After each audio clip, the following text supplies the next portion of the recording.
Psychic Radio, Earth's #1 psychic radio network, and watching Moonstruck TV, enlightening television. Welcome. Time for Supernatural Living with Danny Voroscope. Danny Voroscope. Live from newworldservices.org. Connect direct. In North America, dial 888-454-2751. In London, 20-3519-2158. In Sydney, dial 02-8488-3147. Or online, contact us through our Facebook page, facebook.com/psychic radio. Or one of our websites, askoneradio.com or moonstruck.tv. This is Supernatural Living on A1R, the Ask One Radio Network. Hello, everyone. Welcome to A1R Psychic Radio Network. It's great to be here with you. My name is Danny Voroscope. I am a evidential medium, spiritual advisor, and I'd really like to think of myself as more of a guide as we navigate through all of these changes that are happening nowadays.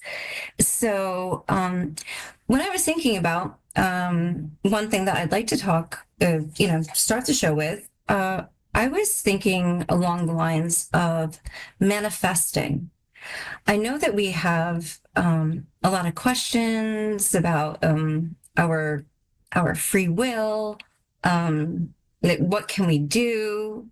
Law one. Just all these different things. And I wanted to share that what I've learned behind all this is really the most basic of all things. And it starts with gratitude. And I know that seems ABC when we're thinking about affirmations, prayer, all that stuff is good stuff. But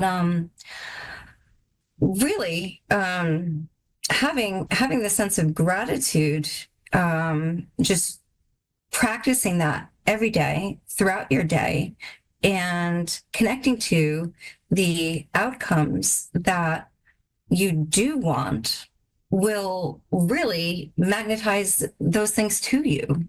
And it's a big deal. I'm summing it up in a small pocket here, but it is a really big deal. So that was one thing that I really wanted to start sharing with you with each week. How to live a life of gratitude, especially when you have bills, we have love, we have our kids. There's a lot going on. So I would say start with something small. Especially when we're having one of those days that's just, I like to start with something small. I say, well, how is the air today? Does it feel good? Does the sunshine, feel nice today? Okay, I'll take it. How was that cup of coffee? All right, okay. And you know what? Before you know it, this builds upon itself. So, yeah, there we go. Okay, so you know what? Let's see if we maybe we'll take a caller. See who we have here. Loretta. Hi, Loretta. Can you hear me? I can hear you. Can you hear me? Yes. How are you? Oh, I'm wonderful. Thank you for calling. Oh, yeah. It's good to connect. How can I help you today? Oh, well, I guess if you just want to send me a general message in regards to, my past and future that I'm heading towards, that would be wonderful. If there's anything that you think I should know, that would be great. Okay. Is there a specific area that you'd want to focus on? I'm tuning into education. But is there love or career, something that you had in mind? Not particularly, but I mean, education. I'm actually in Mexico right now, and I'm going to be doing a sweat lodge in about an hour. So I'm just having some cacao, and then I signed up for a workshop that I'm going to be doing here. So that's very education oriented. That's excellent. That's so excellent to hear. Now, when you did ask about your path, that was one of the first things that came up. And, you know, are you considering facilitating events? Is that something that you have planned or that you're questioning? I just got my certification to facilitate cacao ceremonies, and I have done a couple, but I really want to expand that. So that's why I'm doing this workshop, just to learn a little bit more and just really move forward in my spiritual development, but also teaching. I want to move into more of that teacher role, you know? Well, you are, I just got chills. You are so ready. And, you know, you are such a blessing, to the community, to everyone. And, I just feel that this is all smooth sailing, honest, you know. I think, are you contemplating moving? Or are you thinking about moving with this? Like wondering if this would be more beneficial in a different area? Well, I'm changing careers for sure. Mm-hmm. It's a gradual process, but so I'm moving jobs. I found out I had PTSD from work, so I can't stay where I am. So I just wanted to move something that was less toxic and just more nurturing and feminine. So really drawn to helping people and just really want to help wake people up, but also help them get more healthy in all aspects, physical, mental, spiritual, you know, that kind of thing.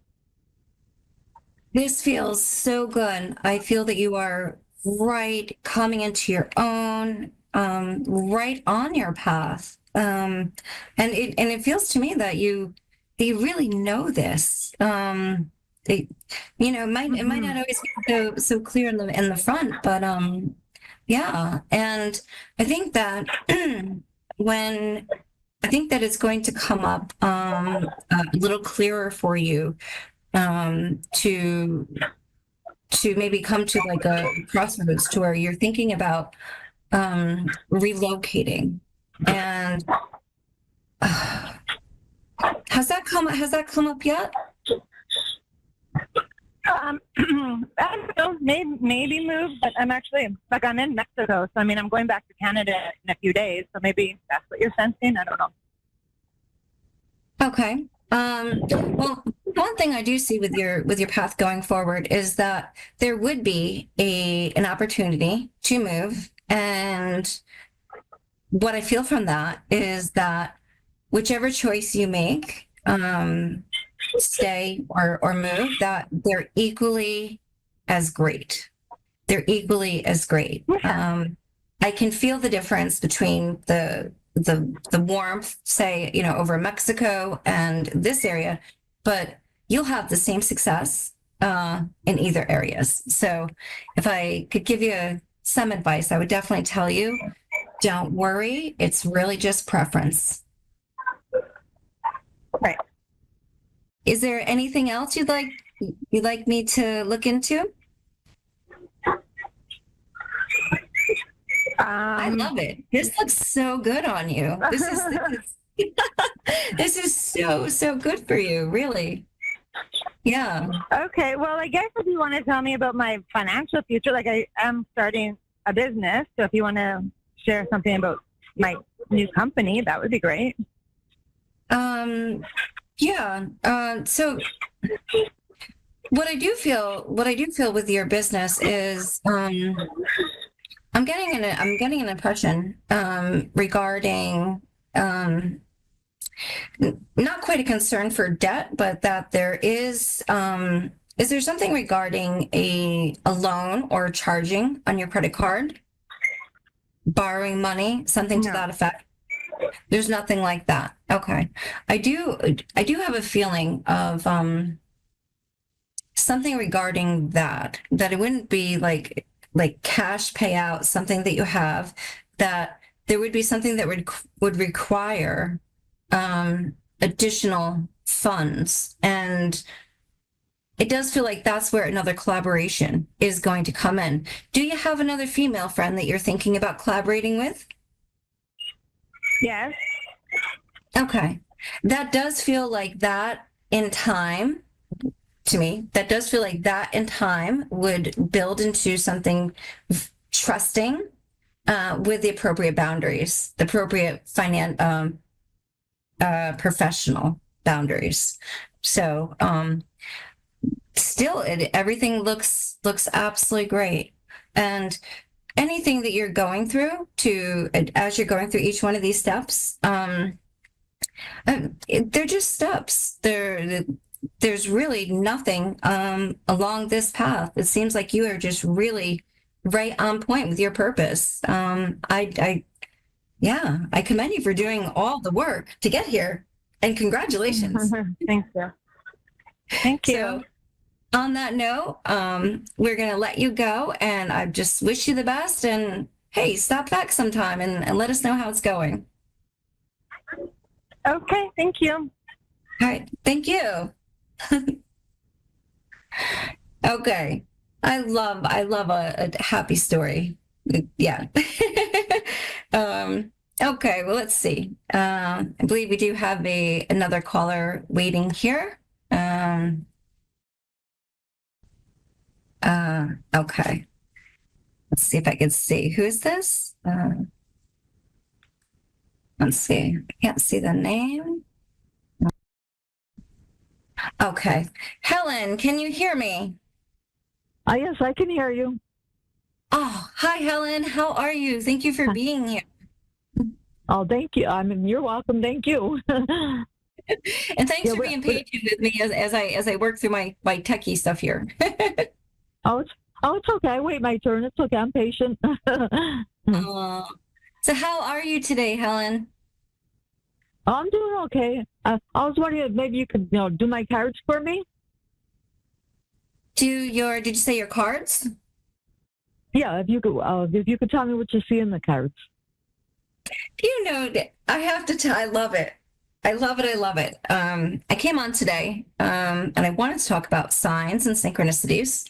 And then I said, no, let's get into gratitude manifesting. And as I'm going through my logic, I had this urge that said, get your cards. And I said, no. I said, no, we're going to talk about gratitude. And it was, no, don't sit down without your cards.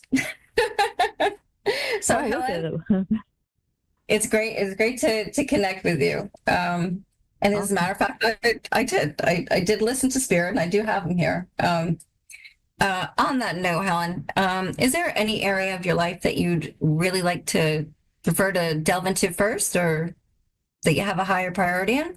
I did have these. I'm not going to tell you which ones. Go ahead. You tell me. No.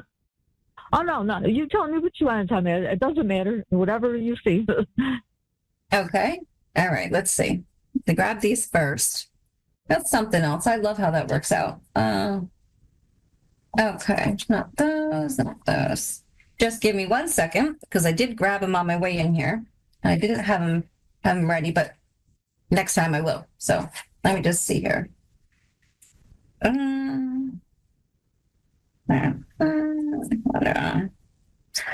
Okay. Well, the first ones that called out to me, as I was coming, were my Doreen Virtue romance cards.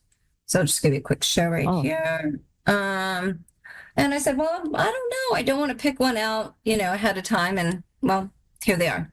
So as I pick these up right now, I have another deck over here for you. I'm feeling like we're going to talk about a non-romantic connection. So let's see what we've got here. Feels like even though these are romance, it's like this is also friendship to be romance. Let's see. Would that make sense to you, Helen? A friendship to romance, yes, that makes sense. That does make sense. Okay. All right, great. Thank you for confirming that. Let's see. For Helen. Let's see for Helen. Okay. I got Helen.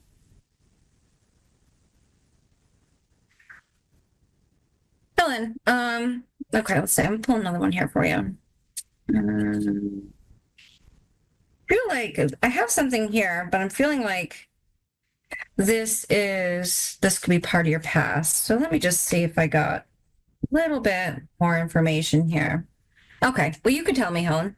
So the first card I'm pulling here is pay attention to the red flags. Pay attention I do that. I always pay attention to the red flags, yes. Okay, this so the signs are cautioning you. Now, this feels to me, Helen, like this is something that you've already gotten past or that you're already aware of. Yes. That's true? Yes? Yes. That makes sense? Yes. Okay, good. Yes, it makes sense. Okay, that feels past.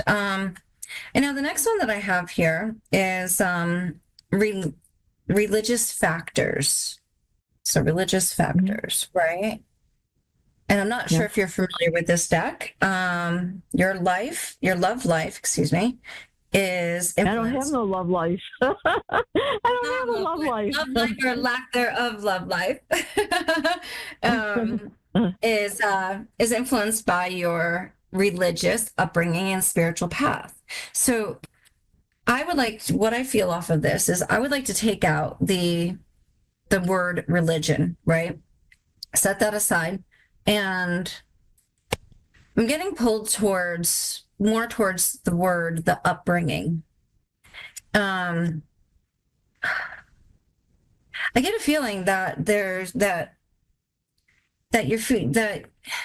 do you feel that you have to be with a certain type of person? Are you looking for? No? Okay. When you're looking for someone, is one of the primary considerations incorporating this person into your family or community? Mm-hmm. Okay. But I'm not looking for no. People don't mind. They think, hey, when love finds me, fate finds me. And then some people say, hey, this is real important. Oh yeah, that's true. Yeah. So is that something that you? How do you feel about that? Like, is that something that plays a big role in your? Oh yeah, if something's meant to be and it happens, yes. But I'm not looking for anything. Then yes, it's okay. Okay. Well, I'd say that since this comes in the present position, maybe just be mindful that I know that I've heard this myself, that sometimes the person that is coming towards you or that's interested in you may not fit that bill that we think. But if you give it a second, you never know. And almost blushing. So Helen, I have to tell you, the next card here we have is chemistry. So, okay. There's a strong magnetic attraction here. All right. On that note, are you familiar with a man? Are you close to a man whose name would begin with J? J. Yeah. Yes. Okay. And I don't want to say his name out loud, but would he be relevant to this scenario? Yes. Okay, great. Well, honestly, I get a good feeling about this, and it does feel that there is a little bit of awkwardness happening, and honestly, I'm picking up that the feelings are absolutely mutual, and that this has good potential. It does, not only for the chemistry, capital C, all the good stuff. Mhm. But for there's a strong friendship factor there because that's what I originally pulled out here. Life Oh partner. yeah, there's a strong friendship. Yeah, that and that right there is that's an excellent foundation to have. Now, But I the do first see- thing doesn't begin with J. The last name begins with J. But that's still okay, right? Oh, okay, sure, yeah. Okay. I'm just seeing Okay. like the big capital there, so I would take Okay. that as a sign. But I this feels really good. It feels a little awkward. Is someone not taking the next step, or have you been friends for a while to where you're comfortable and awaiting the next step? Do you have We've been friends for a long time, but it's still not. It's just still awkward. We'll put it that way. awkward, right? Yes. Yeah. Okay. Helen, are you ready to take the first step? No. All right. Well, then let's loop back to square one, right? How about if you feel like taking out a notebook, maybe write him a note. Right. Start having a conversation with him in a private journal. And trust me, this works. You will be able to connect with him on a deeper spiritual level in the 5D as opposed to the present. And we're all intuitive.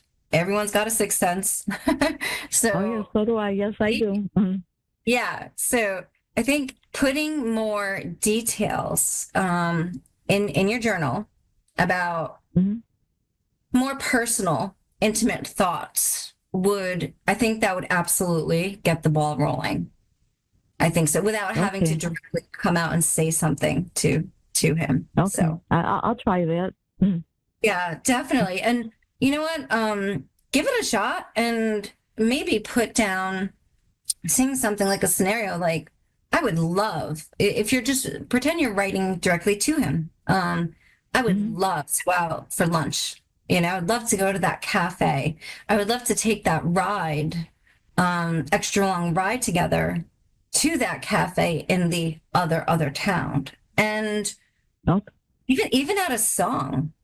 Add like a romantic some kind of song to it. Maybe just copy it there. Write it down. You're creating like your vision board for this. Okay. And then you Okay. can literally just skip the small talk and the awkwardness. Okay. And do you see anything else, or? I see that to me, when this comes out, like it's like this combustion comes out, I feel like this is going to be something that you'll look back and you'll laugh about, and that I think that he's going to be more relieved than you. So whatever awkwardness you're feeling, I feel like he's feeling it worse than you are. So yeah. And then you can actually get to the next step with planning some things to do. Are you and I should just ask, is a garden center relevant to your situation? What is it called? Like a garden center? I'm thinking of something like a garden center where there's like plants or something like that, like where maybe someone would say, oh, I really wanted to plant those herbs, or I wanted to plant those basil or tomatoes, even if it's something like on a pot, a potted plant on a deck. Did you ever have those conversations? No. Nothing like that. Okay. Well, No. I would like to recommend maybe getting out if you can get out together, which you will get out together. But when you do, make an arrangement to go to one of these garden centers. I'm not sure if you have I don't know. I'm in New York, so if you have a Home Depot or a whatever place like that. Oh yeah, I have that. Yeah, I have a Home Depot. Yeah, yes. That's what I'm imagining. I'm imagining I'm getting like the scenario of the Home Depot and you and him walking around in that garden center on a nice day, like the outdoor area. I think it's going to be a lighthearted atmosphere, and I think that you'd be real comfortable there, as opposed to a darker, date type place. So, Okay. do you have any connection to that already, or does he? Yes, he does. He does. He has a connection there. Mm-hmm. Oh, okay. All right, good. Well, maybe this is another level to where you can draw up conversation.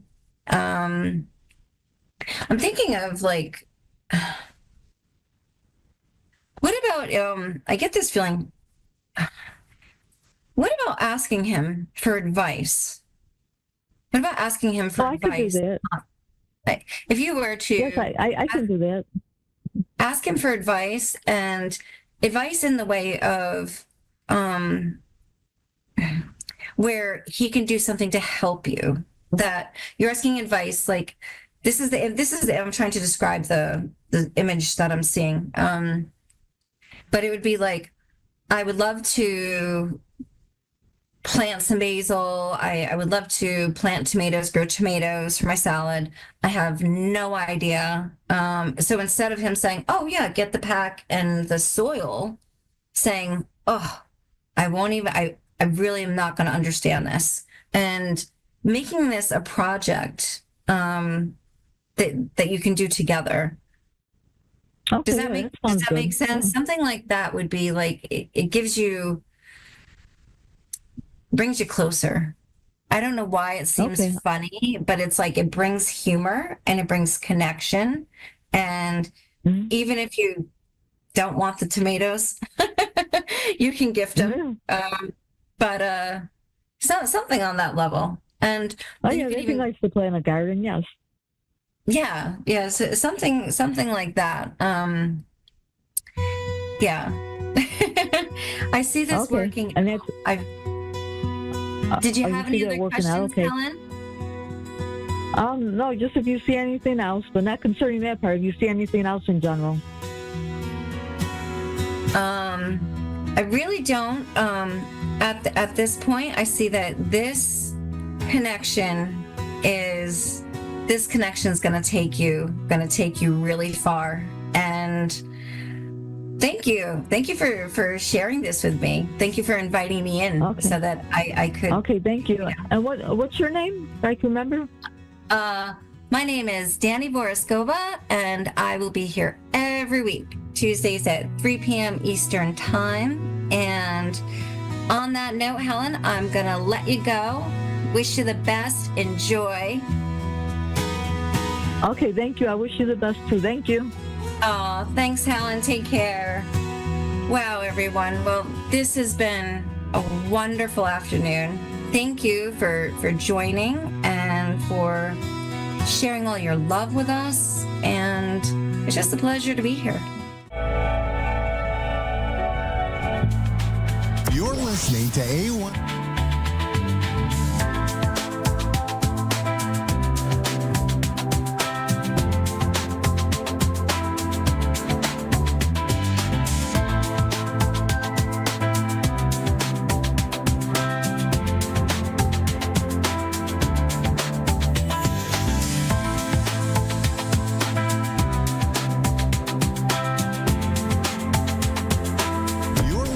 To A1R Psychic Radio, Earth's #1 psychic radio network, and watching Moonstruck TV, enlightening television. Welcome. Time for the mini medium with Stephanie Cowan.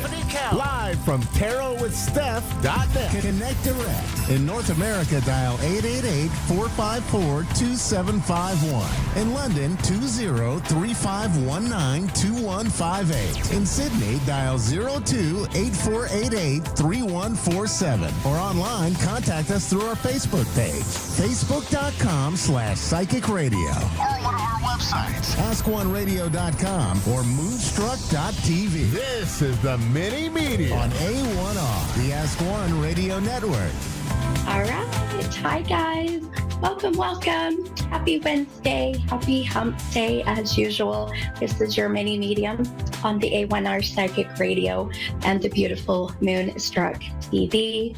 I'm so happy that you all are here, and we're just about ready to start into a new month. I get so excited when these summer months come. So May 1st, I'm excited to just kind of see how this month is. April's been a kind of a challenging month, but altogether, it's been a great one. I hope it has been for you guys as well. Been very busy, just planning for a bunch of new adventures this year. Super excited. I'll be heading to the East Coast again. So we're planning that trip to Gettysburg.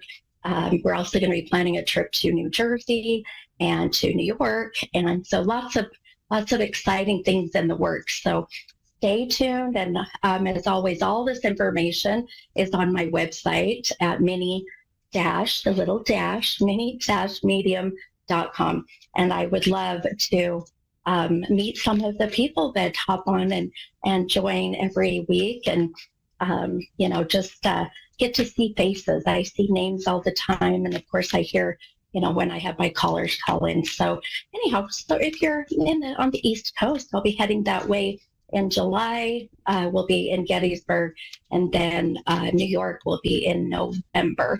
Trying to throw some other trips in there to do some of these little mini tours, as I call them. So lots of exciting things coming up. But as usual, every Wednesday night, I love doing my podcast. I look forward to this day. I really do. I get so excited because, if you haven't, ever listened or heard my show before, I suggest just, go back and listen to some of the amazing readings. And then, of course, all the other very talented readers that are with A1R Psychic Radio. Very much just an amazing group, very talented, very gifted individuals. So, and of course, the peeps behind the scenes that help us look good and sound good. So kudos to all of them, of course. But anyhow, so some very exciting things happened today. We're in kind of still this new moon energy, and the veil is very thin during this time. If you guys listened last week, boy, I'll tell you, I still get chills about it. So last week's reading, we had an amazing connection with my caller's departed son. And boy, I'll tell you, probably one of the most memorable readings that I'm going to have for quite some time. So I can't wait to see what tonight brings. But in the meantime, the first number that I've been getting today, so as many of you know, I'll get numbers, and numbers will connect with your loved ones in spirit, or it may connect with my caller on a personal basis. They'll validate birth dates, death dates, or ages, years. Last week, the 26 number came up, and my caller, her son, who had departed, was 26 when he passed. So lots of beautiful connections. The number I've been seeing all day today is the number 18, so 1-8. So this will be the 18th of the month as being a significant death or birth date. Again, the age of 18, 2018 as being a year of passing, or even a new birth. So lots of interesting feelings going on today.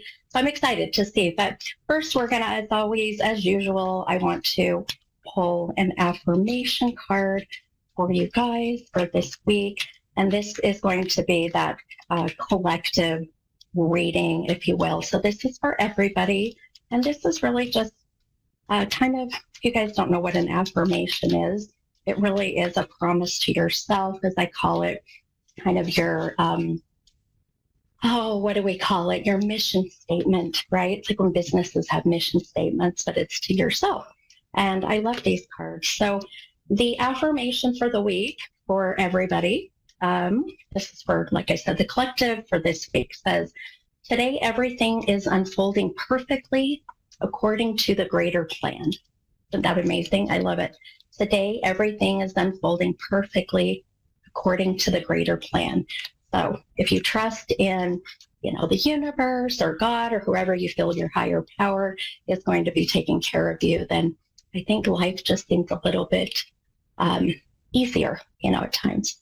My own personal kind of thoughts. So keep that in mind. I'm going to definitely have to apply that to my week as things have kind of gone a little wonky, but I just have to trust they're meant to go that way.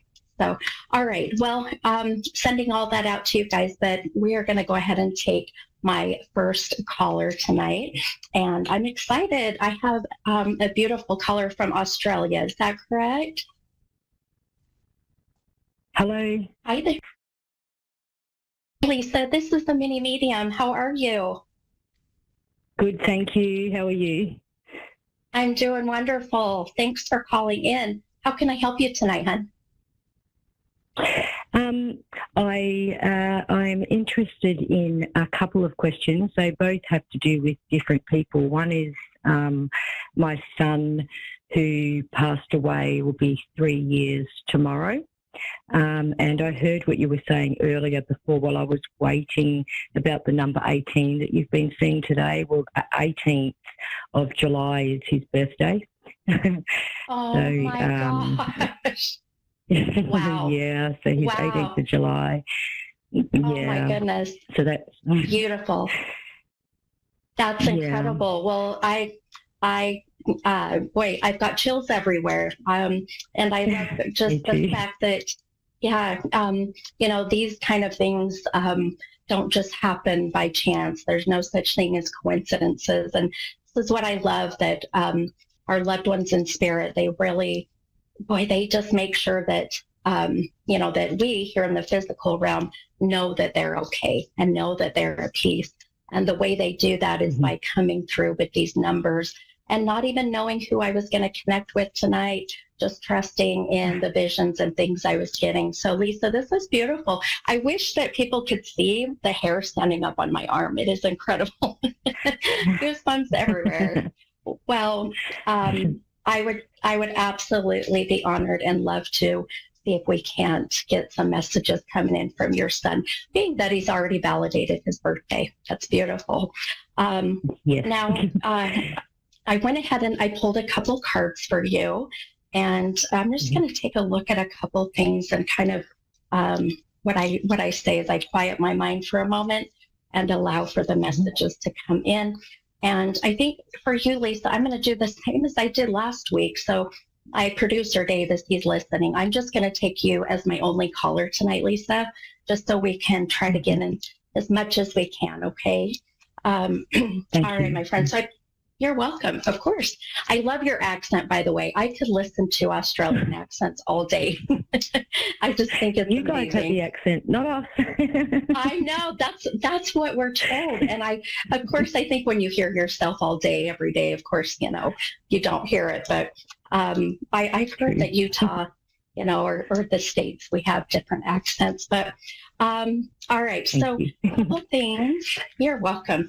A couple things that I want to, I just noticed something. Okay, so I pulled a couple cards and I'm already hearing some things coming in with your son. And first of all, I'm just sending my love and condolences to you, my friend, for the loss of your son. I'll tell you, a parent should never, ever have to bury their child, my friend. So my heart goes to you. I do feel it, you're welcome. I feel a sense of some presence, some energy coming in. Now, with your son, I know that tomorrow is his anniversary of passing, and this is what they will do.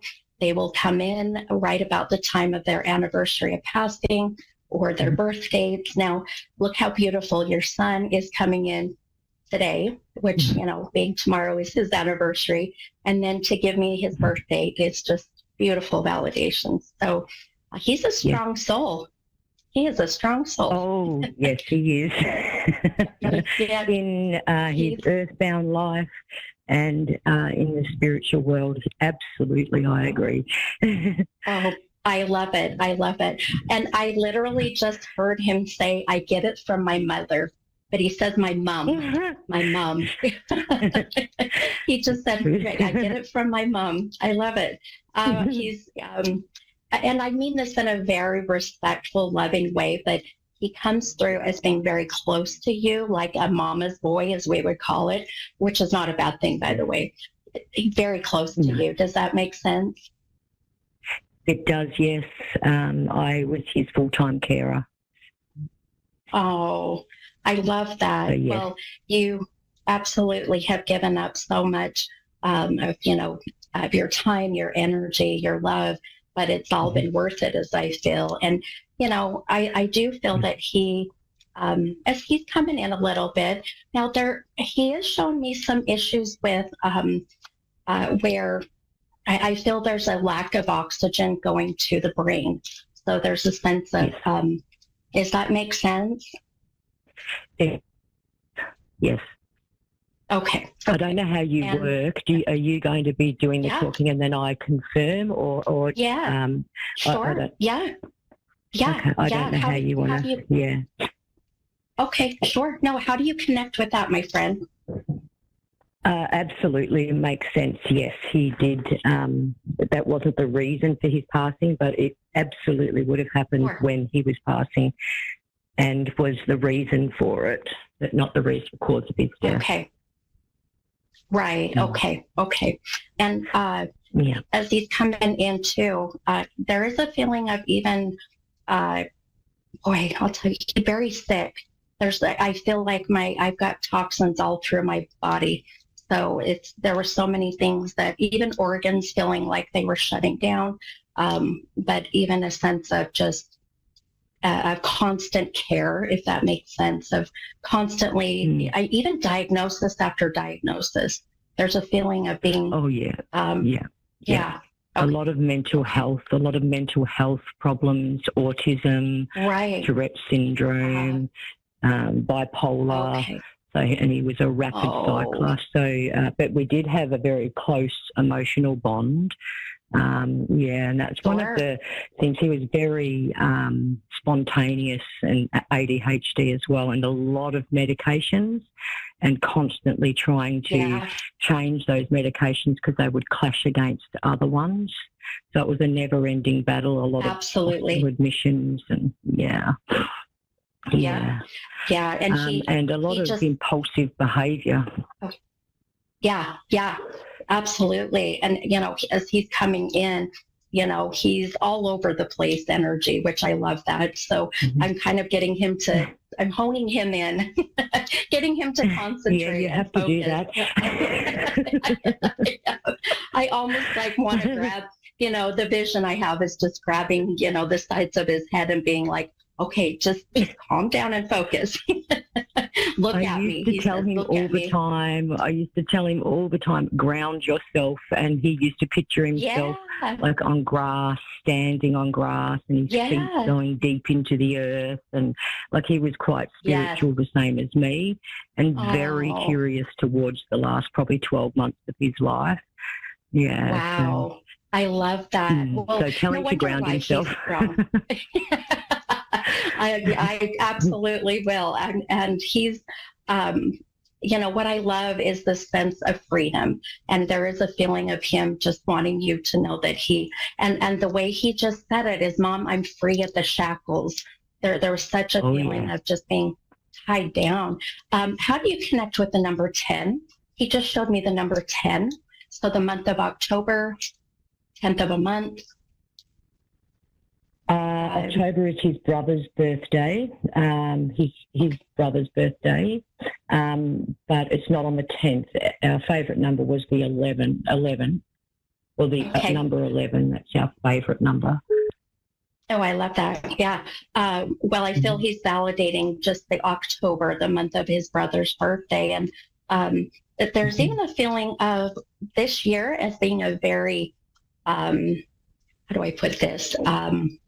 A milestone year, a milestone birthday, a milestone celebration. Is your other son, his brother, turning a milestone age? So for me, this would be 21, 25, 30. There's a sense of it being a milestone year. No, but his brother, when he passed weeks before his 21st birthday. And his brother was also the one who found him. So, and he was extremely close to his brother. He had two brothers, but the one closest to his age was the one whose birthday's in October. He was the one he was the closest to, and he was the one who found him. And Brock passed weeks before his 21st. Okay, that makes sense. And I just got chills everywhere. It's a feeling of, that this was a milestone birthday for him. And then for him to validate his brother that found him by using his birth month. So, but there is an emphasis coming from him. I just heard, I just heard a name, like 2-syllable name, like Isaac or I-S. Boy, that's a very unusual. I don't hear names that often like that. Do you know what? That's my favourite girl's name, and it's called Isla. ISLA. And I've been talking to my mum, my daughter, and I've actually started a Facebook name under that so I can sell some products on Facebook Marketplace. So Isla. Oh my gosh, that's incredible. Oh, wow. I definitely just know that this is your son's way of validating that he sees that this is something that you're doing. And he just, I just heard him tell you, Mom, you got to put more time into it. It's been kind of a thing of, he's managing you, Mama, on the other side. He's like, Mom, you got to put some more time into this. And he's right, because I've only just, it's difficult to say, but I've only just made the decision to sell some of his things on Facebook Marketplace, and it has been 3 years, so it's been really difficult. But yeah, and I've not long placed them on there, and I've sold 2 things. They're quite expensive as well, so they would have been really hard to sell. So yeah. Going to be putting the money towards probably getting the house painted. Oh, good. Was he's kind of laughing about selling his shoes. Did you sell his shoes? Or about his... Oh my goodness, no, you wouldn't be able to sell his shoes. All he did was walk and race BMXs and stuff, and he used to wear his shoes out all the time. The most expensive shoes is the Nike Air Jordans, because the sole would last the longest. But he would wear those out in a couple of months. I love that. And that's why he was laughing. He's like, Mom, don't sell my shoes, because there's so much love put into those. But, that's why he was laughing about the shoes. That's incredible. He definitely, when he comes in, as I'm getting him coming in a lot stronger, he smells amazing, my friend. There's such a good cologne smell coming from him. So I don't know. And his brother and him, the one that was born in October, his older brother, collects aftershaves. And not long before he passed away, they were talking about a specific aftershave. It's called The One. Oh. And Declan bought that for his funeral, like he wore it to his funeral. So they used to share aftershaves a lot. Yeah, so he always used to smell really nice. Yeah. And so did his brother. Love this. Absolutely. And I feel just his way of wanting to, remind, everybody, his brother, you, anyone else for that matter, when they smell, this aftershave or whatever it may be, to never question that it's him, that it's his way of, coming through and validating his presence. And boy, he's a talker. I'm getting just download after download from him already. He says he's telling you, Mom, to not miss the doctor's appointment again. He says, tell her, don't miss the doctor's appointment, or you need to make that appointment. Do you understand that? I do, and it's not a doctor's appointment, it's a dentist appointment. I did miss the last one, and I'm starting to get a sore mouth again 2 days ago, so he's right on the mark, isn't he? Right. Don't you love it? Don't you love when they call you out on your stuff from the other side? Oh, my gosh. I love it. Did you have a question for him? I just did. I was just going to ask you. I'm wondering if there was any questions that I could ask him. And please don't hold back. If you feel anything, don't feel that I'll get offended or I'll get just say it how it is. If that's okay with you. You got it. Yep. And that's how I read. When he passed, I know he was an impulsive person, and that put him at risk quite a lot. And because he took his life in the home, we're not quite sure whether he was mucking around and it went wrong, like being adventurous and being, doing some impulsive things and it went wrong, or whether he actually meant to do it. And I suppose we probably really need some closure on that in the family. So that's probably one of the biggest questions. Yeah. Okay, sure. Yes. And while you were talking, I do what's called automated writing or psychography. So as you were just talking, he was having me write. And I do feel there was a sense of the airway being blocked. I may have done something to choke myself or block the airway. Do you understand that? Oh, yes, because you're right on the mark. Yeah. Yeah. Okay. Yeah. And he does show me that he had me write that he, not an overdose, but there's a sense of there were maybe more drugs or alcohol in the system that he usually would have done. And the combination of whatever he put into his system, and then also the kind of adventurous daredevil trying to block his airways. This 100% I feel, and I've done this a long time, my friend. It's been 28 years of channeling, and souls will come in, and there's a certain way I feel when it's intentional, and another way I feel when it's accidental. And I really feel and I just keep hearing him say, Mom, I didn't intend to be here. He didn't intend to do this. He was just, he wasn't thinking straight, for one. But he also, did you know he was videoing this? He showed me his phone. Yes, he was. He actually was videoing it, and I didn't say that, but his phone was in his care plan, and I used to have to work a lot with that. He had his phone set up facing him, and it had gone flat.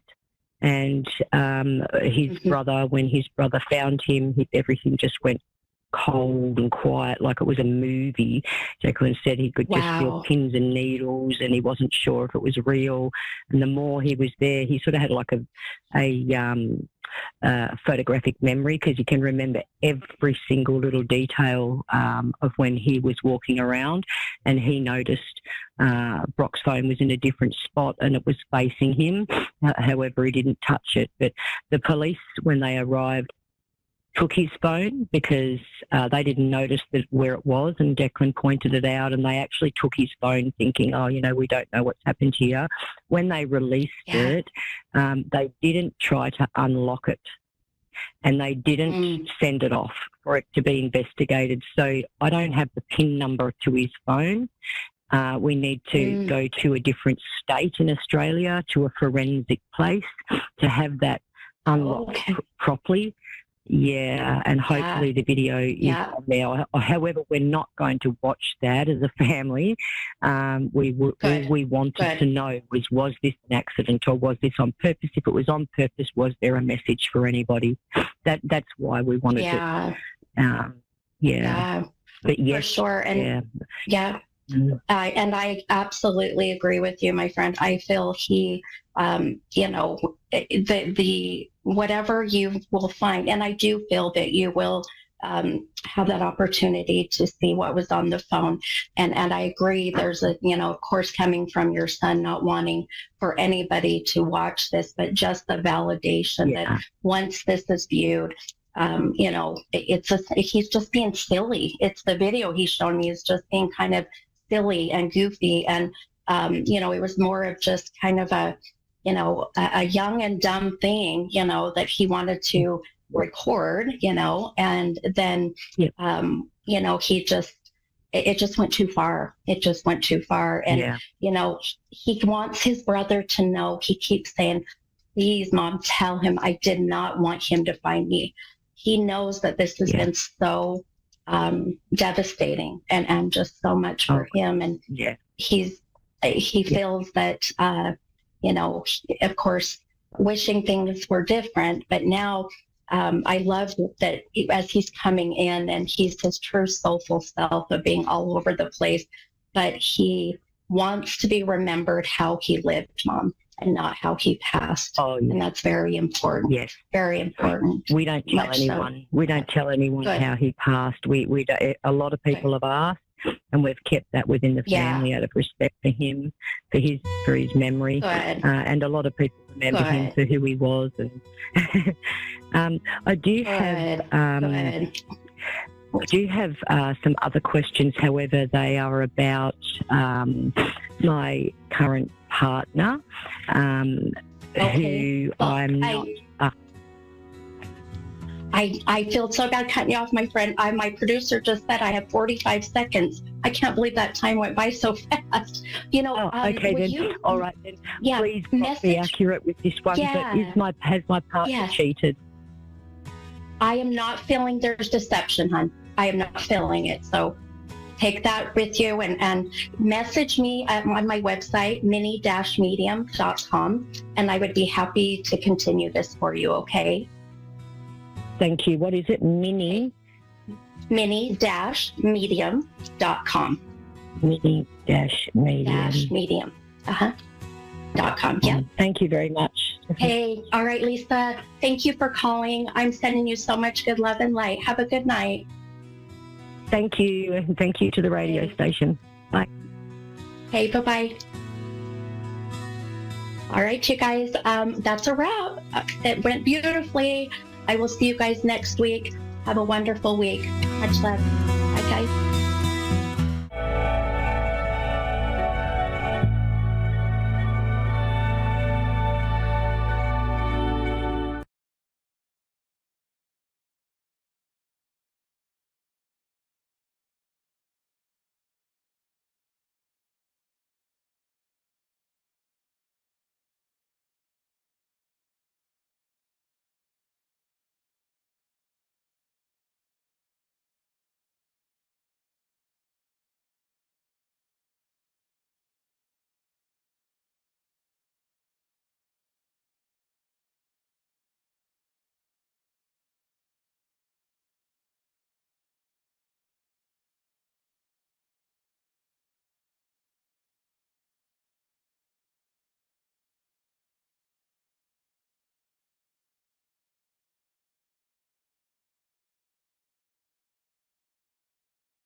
Hello, everyone. I am absolutely delighted to be here during another glorious evening with you all. I am Crystal. I'm a spiritual healer and life coach with over 25 years of experience in what I collectively and lovingly refer to as the healing arts. And I'm here today to introduce you to White Table Tarot, which blends traditional espiritismo style spirit communication with intuitive tarot reading. So the White Table itself isn't just a surface, it's an altar of clarity and a sacred space where we now invite in light, wisdom, and benevolent spirit guidance from our spiritual court, our guides, ancestors, and elevated beings who walk with us. and we ask them to speak. Make sure that you check me out at White Table Tarot on all the social media platforms. I am on Facebook and YouTube under White Table Tarot, and I am on Instagram and TikTok under the handle Abundant Woman Coach. I'm so happy to be here and to serve you. So we are waiting for our caller today. I'm looking forward to answering our caller's questions. So it looks like it might take another minute or so. So I wanted to also let you know that this week and next week on the social media platforms, I will be doing a raffle for a free reading with me. Readings with me are typically, well, I try to keep them to 60 minutes. Anyone that has worked with me before knows that I do tend to go long. And these readings also include channeled messages, oracle, bone readings, pendulum at times. It all depends on what may be needed. And I also do energy healing in person and at a distance. So I'm still deciding with this raffle whether it'll be just a reading or whether there will also be opportunities to win either a healing service or some type of product. Take a look at my website, whitetabletarot.com. I sell crystals and a variety of esoteric products to help support your journey. So I do a little bit of everything. Again, check me out, White Table Tarot.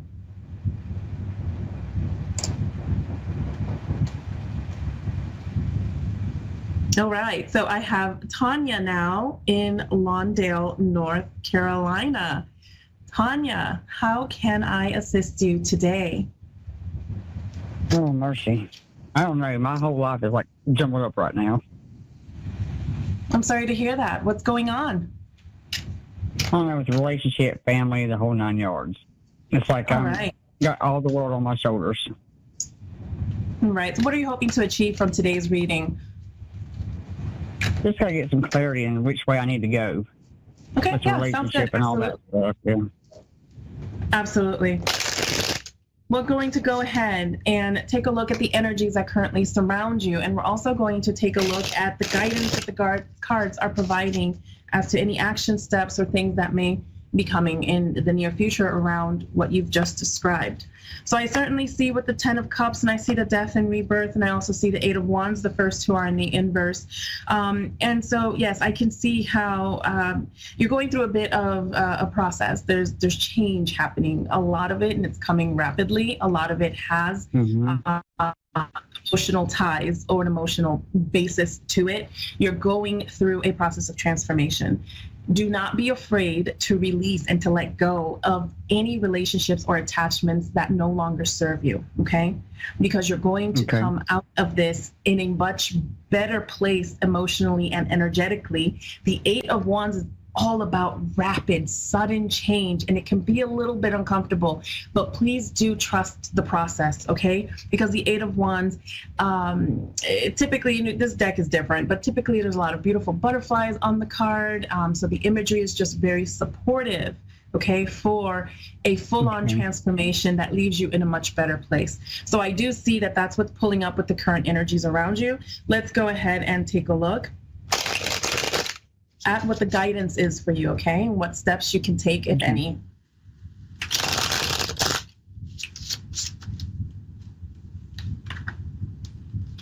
So you've got the 3 of Wands, you've got the 6 of Pentacles, you also have the Chariot, and we will pull additional clarification cards as needed. But what I'm picking up on here is that you're actually being asked to go forward with any plans that you have.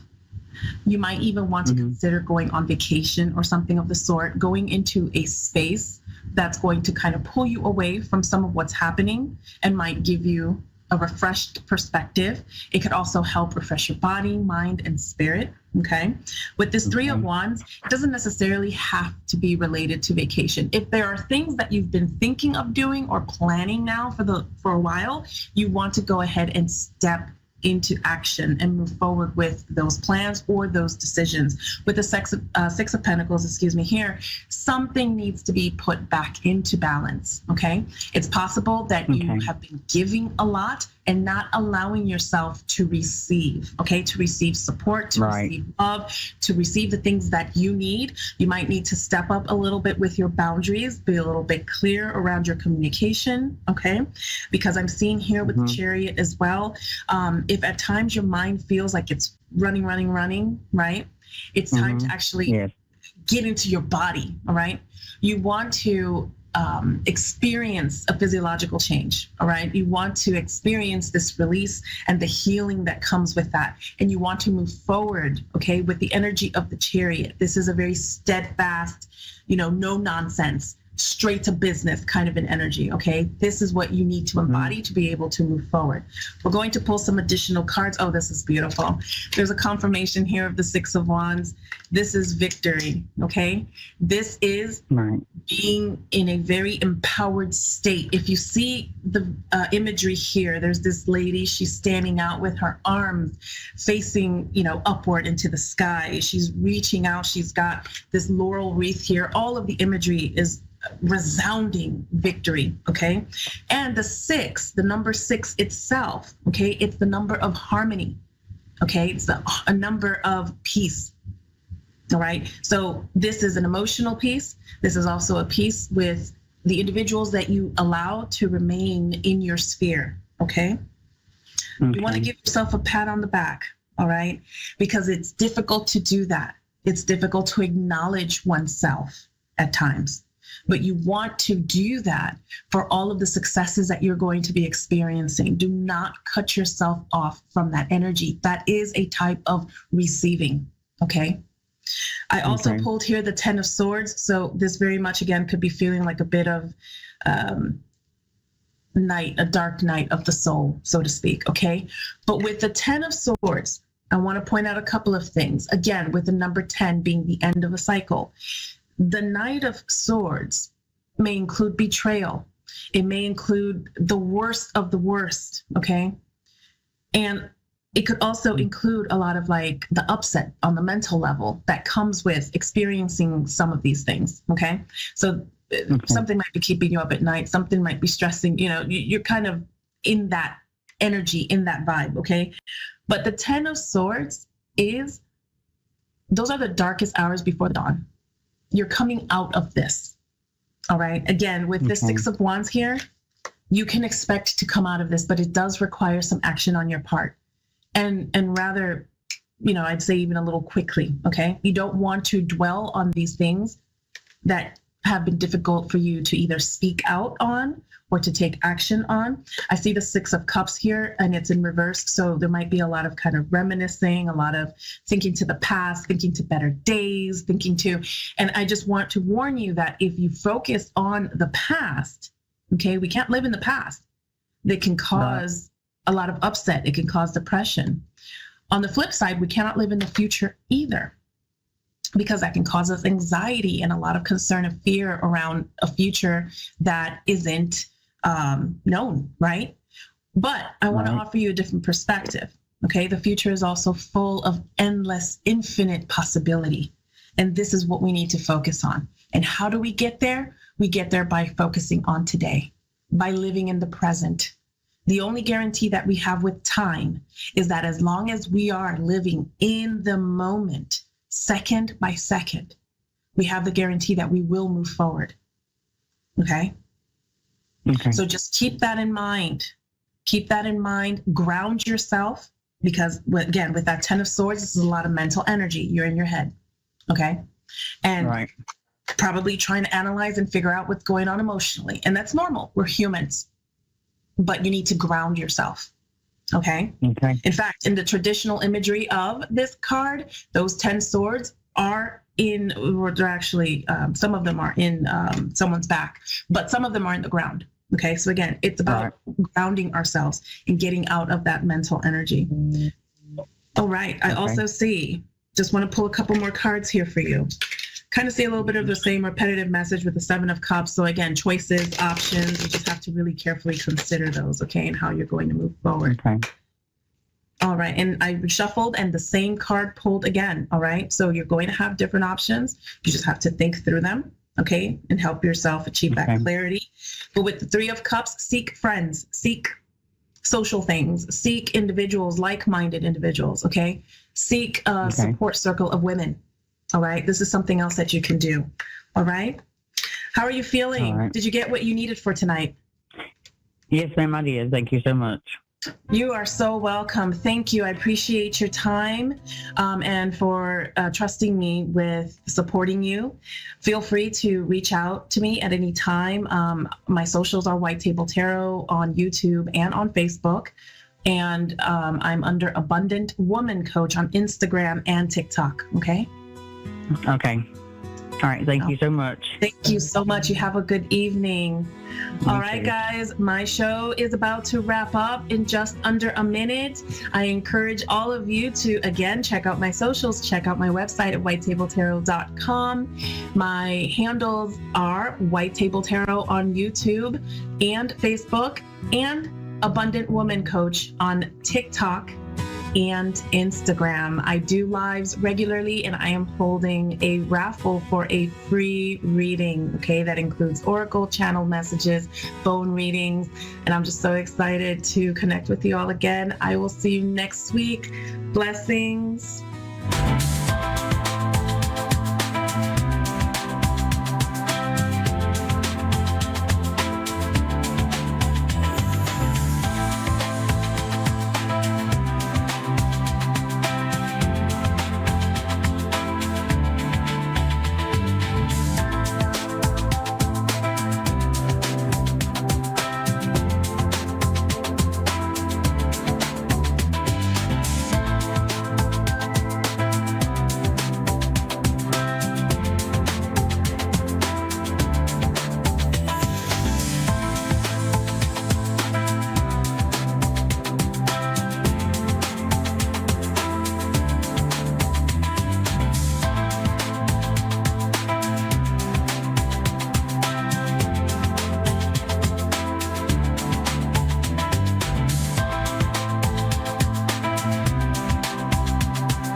Psychic Radio, Earth's #1 psychic radio network, and watching Moonstruck TV, Enlightening Television.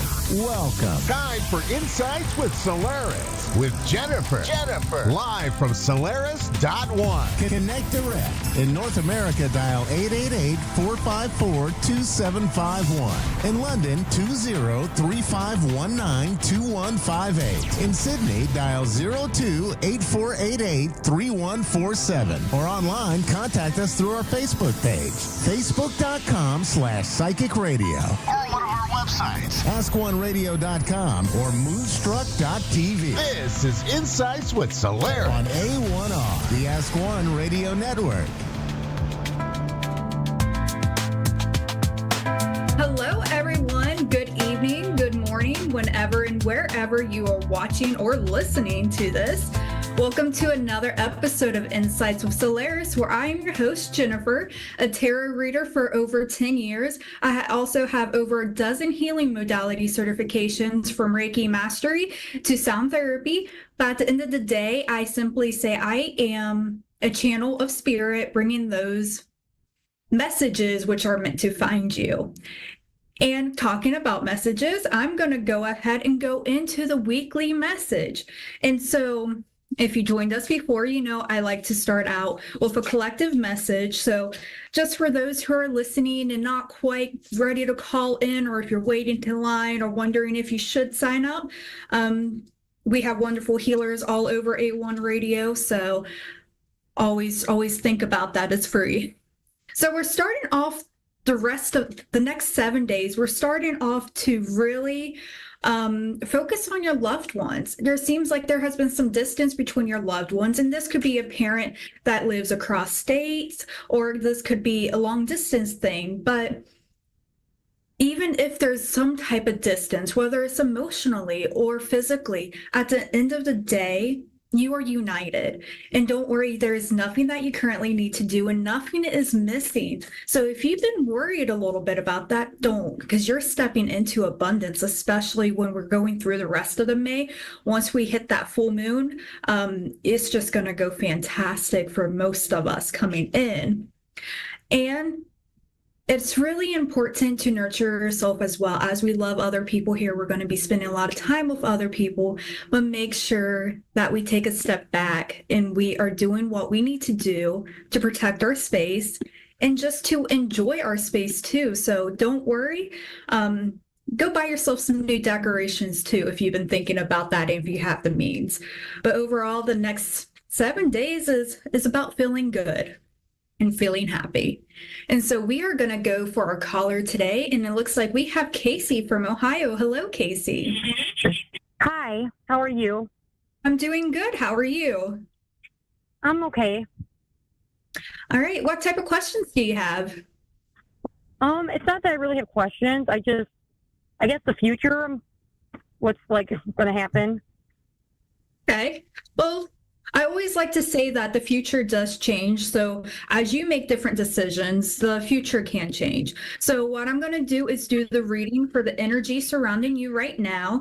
And then we can go in a little bit month by month to see what type of themes are playing in your upcoming times. And it seems at this moment you have a lot of different options trying to present themselves to you. You have some closings so things that you have to walk away from. And it comes to this point where there is a complex decision need to be made.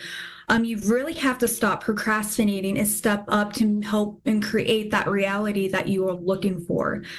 Because the wheel is going to keep on turning, and it looks like you're just being stagnant in this. So it's time to stop procrastinating, because you've done hard work. You know how to make yourself successful. You have everything around you, from that strong masculine energy, that perseverance, that determination, with that joy and that intelligence to pull through.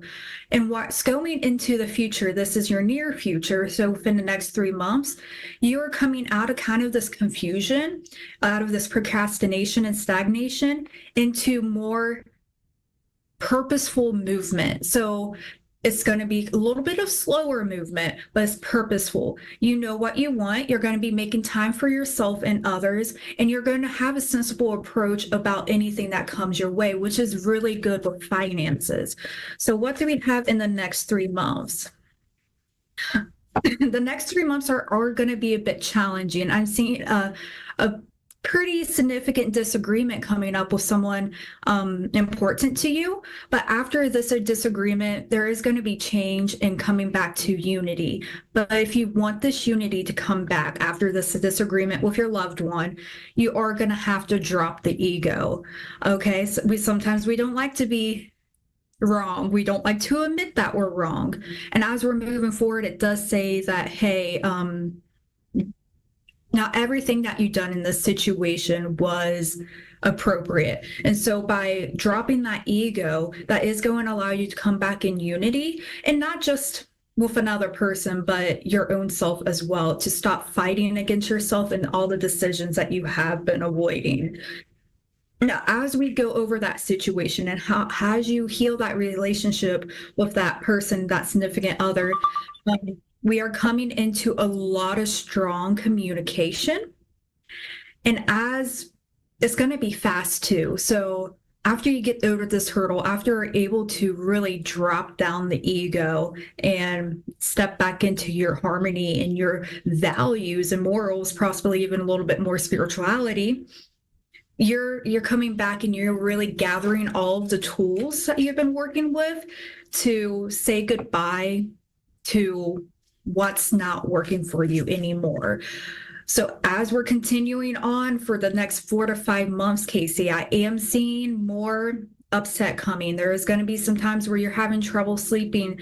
But it's almost like something's not playing out how you want it, particularly with communication. Let's see. What is this about? More information, Spirit? Yeah, it just keeps coming back about needing to make a decision. And in this decision, it is going to mean the end of a chapter. And that's hard. And that's going to be difficult for you to walk away from. But in the next 4 to 6 months, you're going to gain the courage to say, it's time to walk away from this situation, from this person, because it's not serving you. You got to use your discernment. You got to stop with the procrastination, because you're not living the life that you want. And that's okay that you are in a period of rest. Not every moment of our lives we can go. It's simply we have to sleep, we have to wait, wash, eat, and do all of those things, and that's okay. But what matters is that when the sun rises and the next day comes, to come up and work again, to get up and to face the day instead of laying in bed all day. Not to say that's what you're doing, but that's the energy, is that there are beautiful opportunities coming to you, Casey, but you have to look at them and you have to say, I want that or I don't want that, because no one else is going to do it for you. What type of clarification do you want, Casey, on what I've been saying? A lot of it, everything is making 100% sense. It's just, only thing I want to know about the future is, like, other than everything you said, is about, like, relationship-wise. Mm-hmm. Like, am I going to have, like, anything new come in, or? Anyone new come in? Okay, let's see. And there is a sub-message of finances coming through, so I'll let Spirit can come through. There is going to be forgiveness coming into play, and it is coming back to that ego of, like, hey, I need to drop my ego. But it seems like there could possibly be somebody from the past wanting to come back and ask for forgiveness. Whether or not you accept that, that's completely up to you. But either way, you're needing to look inside of yourself to see, hey, why am I feeling this way in relationships? Why am I depending on this other person to validate my feelings, to make me feel good about myself? And as you are looking inside of yourself and you're releasing that past and understanding why it's there, you are going to be stepping forward. But it's important for you at this moment, and I'm talking about the next couple of months, to focus on yourself and making sure that you are not placing decisions on guilt. So if you have someone coming back from your past saying, oh my gosh, I'm so sorry, or like, hey, I want to make up, it's okay. You're allowed to make up. But if you don't want to be with that person again, that's okay too. Make sure that you have your boundaries in place and you have done the healing so you don't make decisions based on guilt. That's a real big thing coming forward. And that's kind of hard. We don't realize we do some of those things. But it does look like this, I see in the 6 months, it looks like as you're working through all of this, you're stepping back into your way that you want to move. And in doing so, you are going to receive a little bit of financial opportunities coming forth too. So if you're looking for a new position or possibly stepping into a new type of career or just something a little bit different, that is showing that, hey, there's a lot of good things coming to you. But yeah, as of right now for relationships, I am seeing someone trying to come back from the past, you wanting to release. And as you're releasing, you may have a chance to go travel, just say, hey, I'm done with this. I'm going to go treat myself, do a little day trip somewhere, and really just enjoy and allow yourself to heal from any heartbreak, especially if there is a third party situation from either side, which there is a pretty strong indicator that has happened or is happening. But as you're going through all of these lessons, and I don't see this in the next 6 months, I'm seeing this after 8 months, that you could have somebody a bit younger than you coming in and being a bit flirty. So of course, this is going way out there, so things are changed. You may forget this, but as you're stepping back into your energy, you're going to have this playful flirting coming up in like 8 months, 10 months. And by time by March of next year, you're going to be having so much confidence that the relationship is not going to be on your forefront of your mind. And I know that's a long time. Let's just say March of next year. Not to say you won't have another relationship by then. It's just you're going to have such a big transformation that is going to make more sense than it does now. We're talking unity, we're talking happiness, and all these beautiful things. We're talking you getting the world and reality that you want. But you have to make the decisions and you have to stop procrastinating and look to yourself, because nobody is going to complete you. You have everything that you need. And as you work through this, as you give forgiveness to yourself and those who have hurt you, you are stepping into so much beautiful, confident energy. And that just attracts everyone to you. So whether you want to be playful flirting or work into a stronger relationship, it's happening as you gain more confidence in yourself. Okay. So take that deep breath. Your intuition's right about the relationship. Trust in yourself, trust in your strength. Yeah, everything you said was on point. Mm-hmm. Hang in there, there's a lot of learning, but no, once again, as you're gaining your strength, you're going to have a completely different life by March of next year. Just gotta make...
Psychic Radio, Earth's #1 psychic radio network, and watching Moonstruck TV and Lightning Television. Welcome. Time for New York City Celebrity Psychic with Perry Lyons. Perry Lyons. Live from PerryLyons.com. Connect direct. In North America, dial 888-454-2751. In London, 20-3519-2158. In Sydney, dial 02-8488-3147. Or online, contact us through our Facebook page, facebook.com/psychic radio. Or one of our websites, askoneradio.com or moonstruck.tv. This is New York City Celebrity Psychic on A1R, the Ask One Radio Network. Hello, darlings. I'm Perry Lyons, and you're you, which is the best possible thing you can be. I'm going to be here for the next half hour, staring at my phone like a lovesick teenager waiting for your call. Yes, I mean, they bill me, but archangels, they're expensive, man. So this is sort of what best balance. It's like the temperance card. It's a part of you, and again, this is a new cycle for you, where you're going to be feeling more outgoing and more creative and more confident and more, a word that mispronounced a lot, mischievous, not mischievous. No, mischievous. So it's, I'm sorry, the Page of Cups is also very creative, sensitive, and again, you might be getting in touch with a part of you that's sort of gentle and creative from, maybe this is what you were like as a child, and you're sort of rediscovering that. The planets are saying the same thing. It's a time for rediscovering. Don't push anything, but be proactive. And there we go. Kim, I love the name Kim. Where are you calling from? I'm calling from Toronto, Canada. Oh, everybody I love is from Toronto. I don't know why. Just happens. Well, I like to connect to people through your birthday, lovely Kim. So when is your birthday? It's June 1st. So Gemini. Yes, you are. Two of them, in fact. I love this. I love Geminis. I have a Gemini brother and a Gemini sister. It's like having 4 siblings for the price of 2. Oh. Okay. Let me tune in. How can I help you? It feels like you've got a specific question that you're a little shy about asking, but it's right there at the top of your head. Just about love and like where that's going in the next year, I guess. Where love is going? Yeah. Hopefully, coming to your house. Are you sort of and not sort of in something right now? I am. If you listen or watch the show a lot, which I hope you do, and I'll encourage you to do in the future, and I'll be nice to you, and I'll send you money and chocolate. You'll know that I'm not a big fan of kinda relationships, unless it's your choice, in which case, absolutely great. But I'm seeing a lot of guys sort of bookmarking fabulous women, and you're a fabulous woman. You have great energy. Also, you have a beautiful speaking voice, which is very unusual. So I'm not crazy, unless if you want a full-time thing with this person you're sort of in and out with, and he's not giving it to you, I would just, thank you next. Because the person I see for you, I'm actually going to pull a card, which I must never do, but I like you. Okay. And this is what I was getting for you. What I'm getting for you is somebody coming into your life who's a lot more like you than the current person is. Is it okay that I say that? I don't know what you think I mean. Yeah, no worries. Okay. I think you want a family. I think you're very independent. You're very creative. You're also very good with people. I mean, that's a good thing to be because we're people. Being good with sheep would be fun, but not remunerative. It feels like you'd be really good, like working in a, I don't know, something to do with high fashion. Anyway, I'll come back to that in a second. But you have the Ace of Fire, which is the Ace of Wands coming up. And the Ace of Wands always means a new beginning. And in this case, it means very passionate new beginning. Somebody's coming into your life and it's going to change your life, as people do. I don't see this happening till right around your birthday, though. Is that okay? Give you plenty of time to sort of exit from this on and off thing. And I don't know if you like guys or gals or llamas or what, but the person I'm seeing is just a lot more like you. They're very proactive, but they're also very gentle. I feel like my feeling with you is that you're really adventurous and you're a lot of fun, but you're also not bossy. You sort of let other people live and let live. Oh yeah. That makes sense? Oh yeah. Yeah. Oh yeah. That's such a nice quality. Yay. I love that. Yeah, I feel like you and the guy you're sort of with right now, I want you to be appreciated. And I want, like, men to throw jewels at you as you walk down the street. Actually, I want that for me, too. I don't feel like he totally gets you, or that, I don't know. I'm sorry. I don't mean to put you off. I'm sure he's very nice, or she's very nice, or the llama's very nice, depending on what you like. I don't know. I just get that I want you to have more attention because you're wonderful. What else? Wow. I mean, could that be because of current life circumstances? Because that really kind of, like, without saying it too specifically, but, life circumstances happen and that kind of throws a roadblock in what is wanted. Yeah. So that kind of really changed things. So is that because of that? And would there be like a rebirth in the current, I guess, situation? Well, it's not a situation. Can you tell me the first letter of his name or else his birthday? R. Okay. Is he a water sign? Air. Scorpio, Cancer, Pisces? Aquarius. Oh, okay. Well, it's watery. It's an earth sign, but I'll take it. Yeah, Aquariuses, they're not like us. They're not like anybody. Aquariuses are from a different planet. And it's funny because they're sort of, as my friend Elizabeth Grace, great astrologer, says, their motto is, I love you, but don't take it personally. I don't know. I'd like him to try a little harder. I just get the feeling that you're putting more into this than he is. And I don't know if it's because he's moved or because he's not out of a marriage or a long-term relationship yet, but I think he could do more. And you could always ask for more. But I'm a woman. Absolutely. I don't like to. I just expect the guy to know. So did you say that he is in like another situation or another connection? No, I don't think so. No. Well, I think he got out of a long-term relationship or marriage, not within the last year, it feels like. And I do think he's not completely over that situation. I'm sorry. I just get the feeling he's not being as he's not trying as hard as I'd like to see. But you're not me. I like men to. I don't remember. It's been so long since I had a boyfriend. But I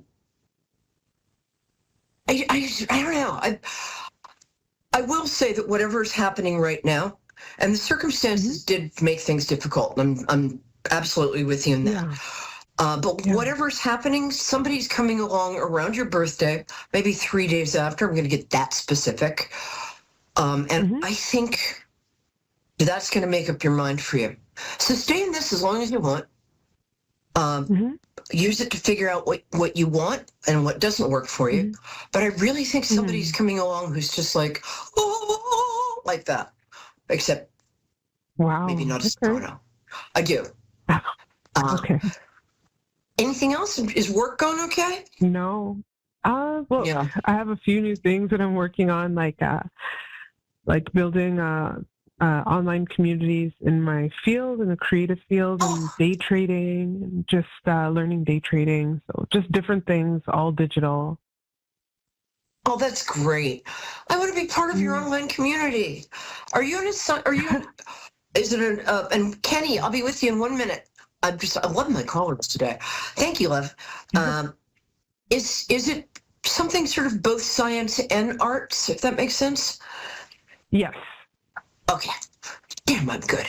I want to join. Anyway, so just let me know how you are. That's I'm out of time with you, but just get in touch with me, Perry Lyons at on Facebook, PERILYONS. I just forgot how to spell my name. I've got a couple more things I want to say to you, but and that's it. Okay. So thank you so much. I hope that helps. So TERI, 1R? Yeah. P is in pneumonia. PERI.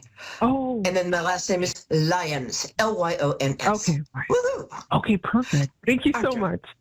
Oh, thank you, love. I'll talk to you soon. Thank you. Okay. Kenny. Talk to me, Kenny. What's going on? Oh, Jenny. Hi, how you are typed you? Kenny. Jenny.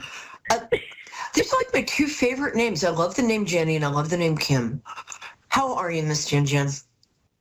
I'm good. How are you doing? I'm good. Nice to see you or hear from you. Okay. I really like your energy too. Okay, so here's what I'm going to ask. I like to connect people through their birthdays. So, can you tell me what your birthday is, please? Yes, ma'am. July 15th. You're a Cancer. Yay. How can I help you? Yes. Thank you for being so patient. Yes, ma'am. Anything you would, anything you could come up with. Okay. Let me see what I'm getting. Feels like. Do you mind if I ask what year? I want to see if I'm right about 77. something. 77? Yes, ma'am. Oh, you're just a baby. I have shoes older than you. Okay. I feel like I wouldn't normally ask, but I was a little flustered from all that happening. I feel like you're either married or in a long-term relationship. Is that right? Neither. Really? Gosh, I did get flustered. Hold on. Breathe with me. We'll do it together. Good. Oh, there you are. Oh, you're very sensitive and artistic. Oh, you're such a Cancer. Yeah. I love Cancers. They, that whole thing of like they can be a little grumpy on the outside sometimes because they're so soft and sweet and delicious on the inside, like crabs. Anyway, oh, you're good. Boy, you're natural. You're a born teacher. I don't think you're doing that right now, but you're very, very good at teaching people things. You're very patient. This is easier if you just toss a question at me. It can be like, as long as it's not calculus or geography. So I'll answer, but I'll be wrong. So as far as like loved ones around. Oh, mediumship. Cool. Did your mom pass early? No, ma'am. Okay. Well, there's some. Okay, I'm taking a deep breath. I'm fixing the camera. We're gonna do that. And let's see who's here for you. Jenny. Who's that over there? It's funny when I do like a general who's here for this person thing.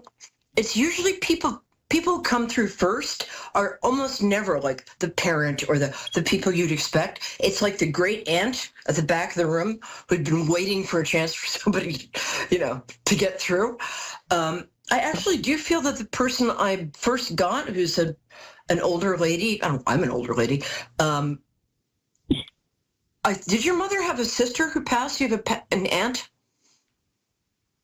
No. My grandma, maybe. That's probably who. Oh, yeah, is. that would make sense. Great. Oh, she's adorable, though. I really like her. I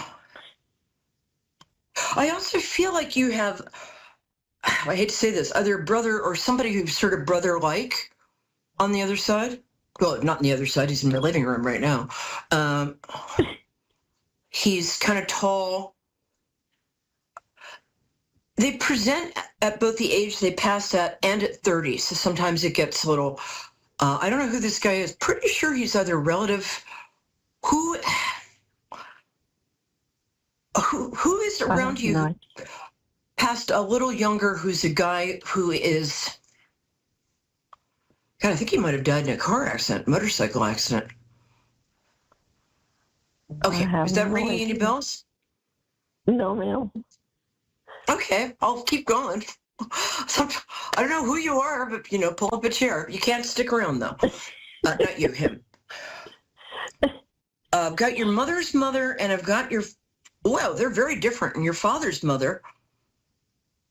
I think your father's on the other side, too. Tell you what, give me a name or two, because I'm not very good with vague, because I'm a Pisces, and so can you give me a name or somebody you want to talk to? Either Tyrone or Ray. What's that? Either Ray or R-A-Y, Ray. Oh, Ray. And who is the first one? Is that Tyrone? Yes, ma'am.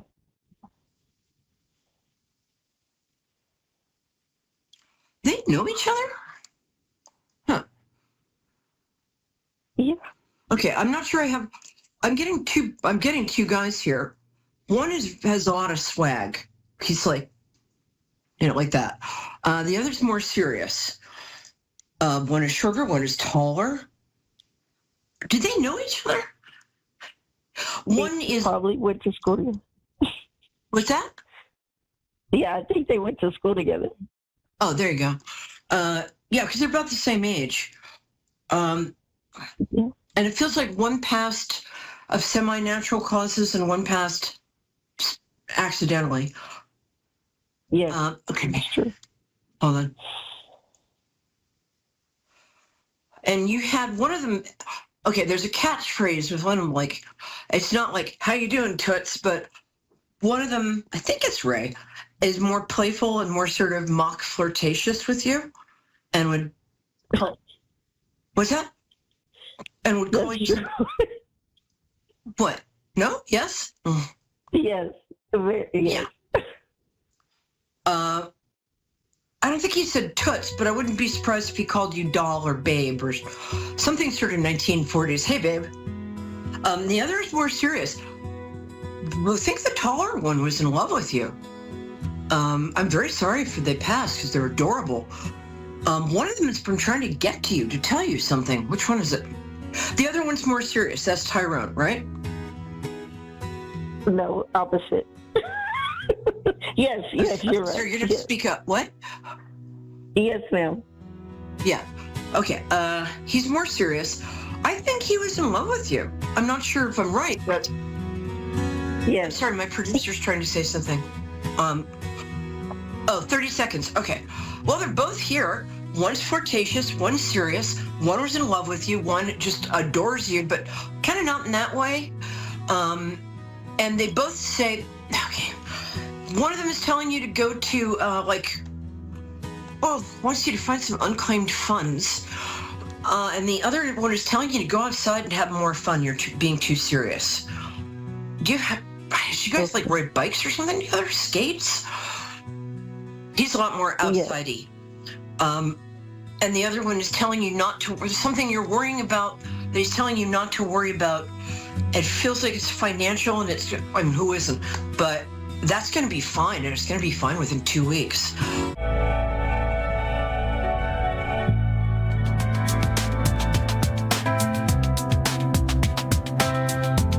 You're listening to A1R Psychic Radio, Earth's #1 psychic radio network, and watching Moonstruck TV, enlightening television. Welcome. Time for Good Vibrations with Lady Phyllis. Lady Phyllis. Live from LadyPhyllis.com. Connect direct. In North America, dial 888-454-2751. In London, 20-3519-2158. In Sydney, dial 02-8488-3147. Or online, contact us through our Facebook page, facebook.com/psychic radio. websites, askoneradio.com or moonstruck.tv. This is Good Vibration on A1R, the Ask One Radio Network. Thank you very much. Hi, my name is Lady Phyllis, and I'm a medium. And I started mediumship about 3 years ago. I began to study mediumship when my husband passed away about 7 years ago. And the thing that I've learned is that mediumship is really accessible to anybody.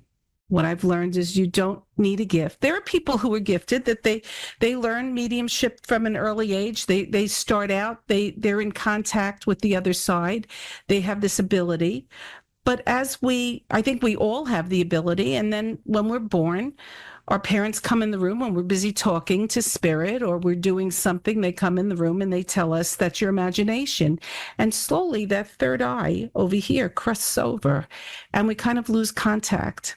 But I think everybody can touch their intuition, can connect with their intuition and develop mediumship and hear those messages. But in case you can't, that's what I'm here for. That's what I've done. I've studied it. I named the show Good Vibrations. A lot of mediums surround themselves with crystals. Why? Why do they surround themselves with crystals? Crystals enhance our vibrations. I mean, it's really interesting, but throughout history, kings and queens have put crystals in their crowns. Even our phones, our TV sets, work with crystals. There's even a cave. There's even a cave in Mexico that the crystals are so large that if people go into this cave, they could get microwaved. The crystals cook them from the inside out. You can look it up. It's in Mexico. I think it's called the Crystal Cave. So the point is, if you want to start exploring your abilities, if you want to start testing it out, go into a crystal shop, look around and see what crystal speaks to you. See what crystal you're drawn to. Like I said, I've been drawn to them for years, and I have 4 grandchildren. So one of the things I do is I put all the colors of chakras, the crystals that represent all the different chakras that align, the 7 main ones. I put it in a bowl, and I ask the kids to reach in and pull it out. And then they have to discuss which color they pulled. Like, for instance, if they pulled the blue chakra, and that represents the throat, do they feel that they're not being heard? If they pull the purple chakra, which is the third eye, do they feel that they're blocked or that they need to align that chakra in order to contact someone on the other side or hear things? So there's lots of ways you could start learning how to connect with spirit. A lot of people confuse mediums and psychics. My son is a psychic. He operates on one of the social medias as a psychic. All mediums are psychics, but not all psychics are mediums. So what's the main difference between a psychic and a medium? I know that helps when you want to go to one. You have to know what the difference is. So what's the difference? A medium connects with your loved one on the other side. A medium speaks directly with a spirit on the other side and then provides information, hopefully evidential information that can't be found on social media. For instance, a medium is the person who would say, I'm connecting with your mother on the other side, and you had a fight with her shortly before she passed, and she wants to tell you that she understands your point of view. So mediumship's purpose is not only to give hope to people who don't want to feel that it's over when a person passes, it's also there for closure, comfort, and healing. I like to say we're not a lounge act. We're here for a purpose, and that's a very important purpose. I know that I went to medium after medium after medium after each person passed in my family, my parents, then my husband, because it brought me comfort. So a psychic connects with your higher self, connects with the universe, and will tell you things relating to career, finances, romance. So basically, if you want to know if you should leave a toxic relationship or should you change your profession, you go to a psychic. If you want to know how your mom is doing and that has she seen that you've had a child, you go to a medium. So we have someone on hold. And what I do to help to facilitate a reading, a lot of people use tarot cards or dowsing rods or whatever. I use this book. I wrote this book. It's called 366 Affirmations and Inspirations to Live By. So, I want Paige is waiting, Paige to pick a number 1 to 366. And I'm going to read what's on that page and let's see if that's a message from someone she wants to get in touch with. I say 9. 9. Please. Okay, 9. Okay, 9 it is. All right. Paige, what it says on this page, and I do feel that it's coming from a female on the other side. It does feel like it's maybe a grandma. And she's saying no for you. No is my boundary, and I'm allowed to say it without explanation. So very often when people get this page, it's about the fact that they're doing everything from everybody. The expectation level is always unfair. And people might be taking advantage of you.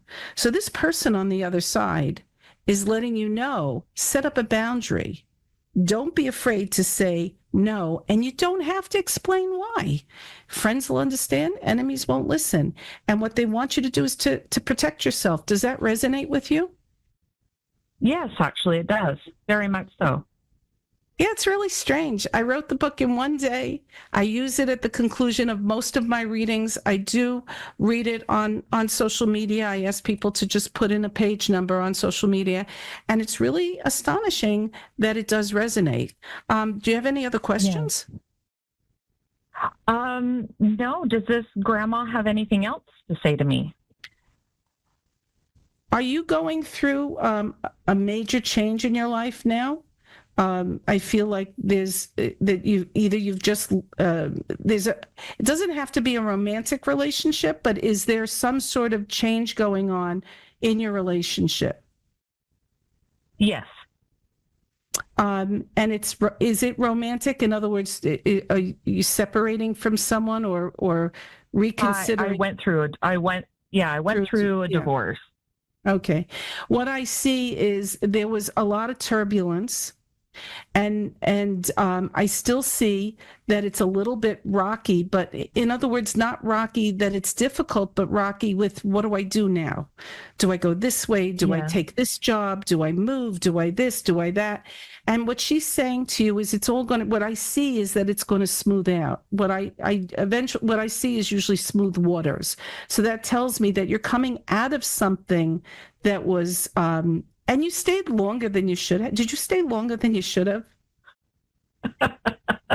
Yeah, because she's saying you gave him so much rope, and he like it took it took him forever it took you forever to really you gave him a lot of chances. Does that resonate? Yes, very much so. Very, very much so. Is there also some kind of addiction over it somewhere like alcohol, or is there some kind of addiction somewhere here?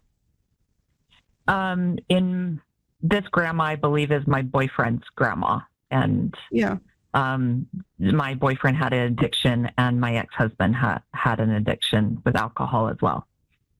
Yeah, and I'm picking up on a J name, like Jim, James, Joe. There's a J name. Okay. Yeah, it's her, June. Okay, all right.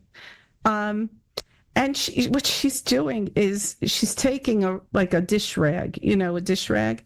When you finish mopping up the kitchen, like you're done, you wash the dishes and you wipe around the sink so there's no spots. That's what she's showing me. Like, you're done. You're done. Don't look back. Look forward. The reason why, in the car you drive, right? So the rear view mirror is really small, right? But the front window is very large, correct? She says it's opening up in front of you. Close up what was behind you. Oh my goodness. Yeah. Okay. Yeah. Okay. Yeah. Well, you have 2 children? Makes a lot. I actually have 3 children. 3 children. When they say 2, are 2 still living with you, or 2 one sex? There's a reason why they'll bring up 2, or There's 2 with 2. one person. There's only 2. There's one. There are 2 minors that are left. One my boyfriend and the other has, one, and I have is my daughter. That's a minor. Everybody, all our we have 7 kids together, and the rest are all adults. Okay. Yeah, she's talking about the 2 kids, that they may have some issues with this, and just get them the proper therapy.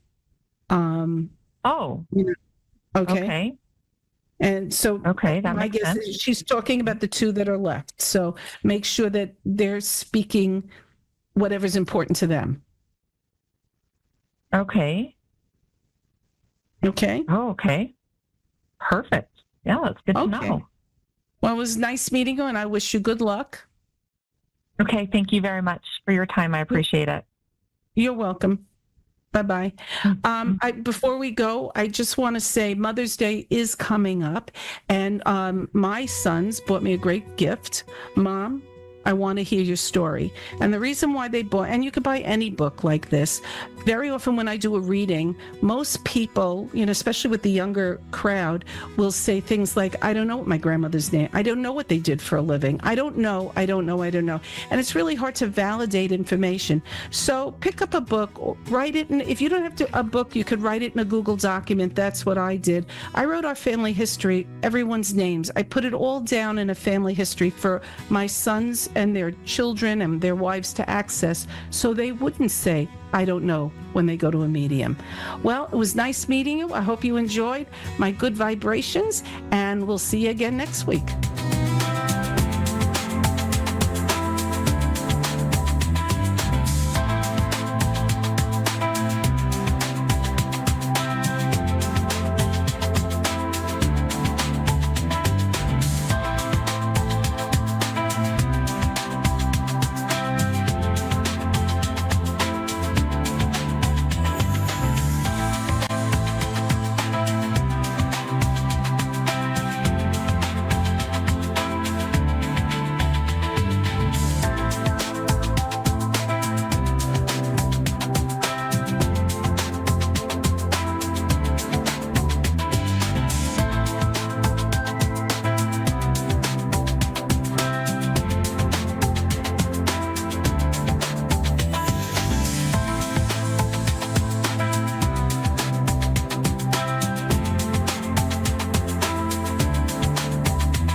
Psychic Radio, Earth's #1 psychic radio network, and watching Moonstruck TV, Enlightening Television.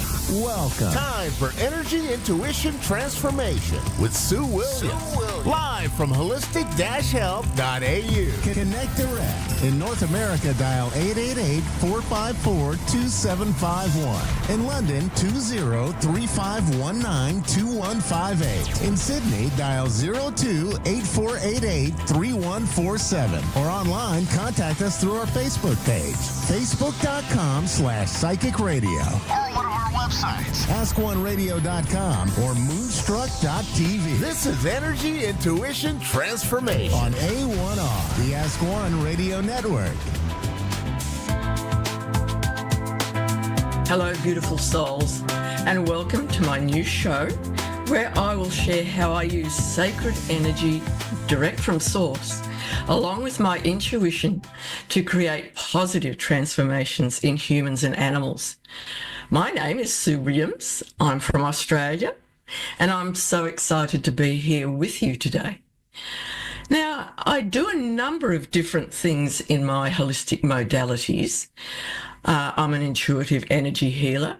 I'm a quantum hypnosis guide, animal communicator. Animals are huge in my life. And also a spirit talk guide. So when I'm dealing with humans and animals, I use whichever modality is the most appropriate for that particular situation. What I've recently been trained in is the spirit talk, which is just an amazing modality. If those of you who are my vintage can remember back to when it was, absolutely all over the news that some of the records, vinyl back in our days, if you played them backwards, then another message would come out. So this is similar to what the spirit talk is. I have a conversation with someone and we talk about bits and pieces in their lives, things that they would like to, problems they would like to overcome, ways they would like to improve their lives. So we chat a bit for about maybe half an hour. I tend to not say too much, but just prompt them as we go along. And then the magic happens, because I take the recording of what we've said and I play it backwards to myself. Generally, I have to slow it down a bit just so I can hear more clearly.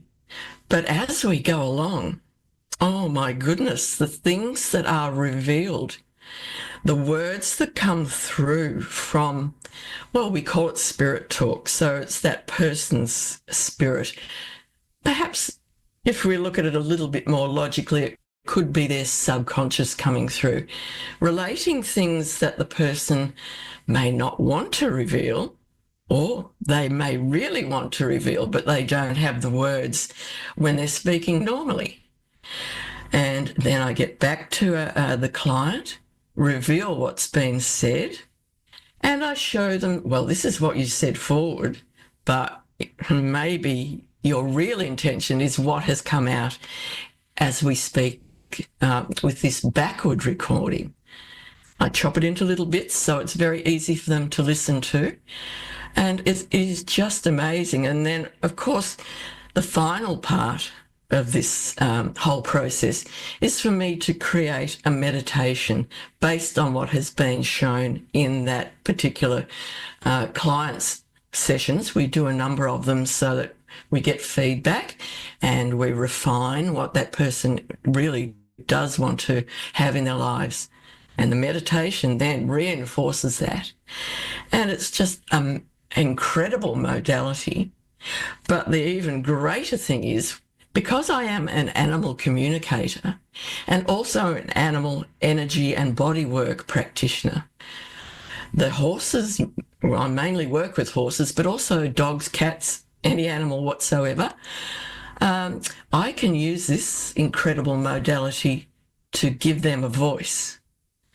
So I set my intention that I will connect with one of the animals that I have met, or even if one I've only seen on a photo, because remote healing is part of my job too.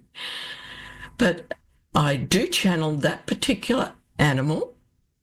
I speak into my phone for 5 or 10 minutes, speaking about the animal. Things that may have come up in my either speaking with their owner or carer, or actually in person doing the energy and body work. And then I play that backwards and pick out the individual bits and pieces that this animal is saying and that I have channeled. And absolutely amazing. I help the owners and carers to find out things that the horses or dogs, cats, whatever, have been, they've been wanting to communicate, but they haven't had the voice. So that is just an extension of this spirit talk, which has really changed the way I deal with my animal clients. And then, of course, we can have conversations with the carer or owner of the animal and the animal. So it's just such a wonderful thing, totally non-invasive, of course, because we're just using the voice with the humans and my own voice if I'm channeling the animals. So if anyone would like to find out about that, there is a link on my website, holistic-health.au, and it will take you to the main website for Spirit Talk Journeys, which is my particular modality, and just to find out about that and to get the messages through. And also it's great for kids. You know, sometimes kids just don't have the voice, the vocabulary, the words to express what they're actually feeling. So again, all we need to do is sit and have a chat with the child. The parent, carer, whoever can be with us, and the child just has a nice conversation with me. And then we do the same, that I listen to their little recording backwards and see what the child really is trying to say. Those messages that they do find difficult to put across. And maybe there are things that they're a bit scared to talk about. So if there is anything that I feel would not be of benefit for their parent to find out, I'm very selective about what I do tell them, or I may say those things to them in a really subtle way. So the client, whether it's an adult, a child, or an animal, or their safety and just being able to relate what they are saying is in a safe way is always my priority. So don't be scared about finding more about Spirit Talk. But as I was saying, with the animals, I do a lot of energy work with mainly horses. I have an equestrian background, so I know plenty of people in the equestrian area. And I think more and more people now are becoming open and realising that animals in general are sentient beings. They have emotions, thoughts, feelings. Situations affect them in so many ways. And of course, because they haven't got the human voice, it is difficult for them to be able to relate what they're feeling, how they can change things that would benefit their life if it was changed. So I do the energy work and body work, obviously, in person. The energy work I can do in person with the animal, with my hands on, my hands off, and of course remotely as well. If someone has an issue with their animal and would like to communicate with them and then have the energy work done, doesn't matter where they are in the world, if they supply me with a photo of their animal, tell me a little bit about them, like their age, their breed, how long they've been with that particular person, then I can connect with that animal and then just send out the remote energy for the healing, for just helping that animal to move through different stages in their lives. And some animals who have been through a number of owners, they have a big story to tell. And if they have emotional issues, behavioural issues, then we can try and get to the bottom of those too by communicating and using the energy healing. And working with the animals has just made my life complete. I mean, I work with humans all the time because I'm, as well as my spiritual side, I am a clinical hypnotherapist. So I work with humans, helping them to overcome their problems, find out why they have these emotional and just in many cases physical issues as well. Because there's a very good book that the body keeps the score. And my word, it does throughout our lives, before we're even born, from the point of conception and then going back into past lives. That all influences how we are today. So we access the subconscious mind, take the people back to the relevant incidents, and then we can work through those. And in fact, we don't even need to reveal those, because there are certain techniques in hypnotherapy where you just find where that emotion, that pain, whatever it is stored in the body. We don't have to delve deeply. Just find where it is, find its appearance, size, its colour, exactly where it is in the body, and then we can address that and release it without going through any painful past memories. But with past memories, some people just love to go back, and my quantum journeys hypnosis allows people to go back to those past lives.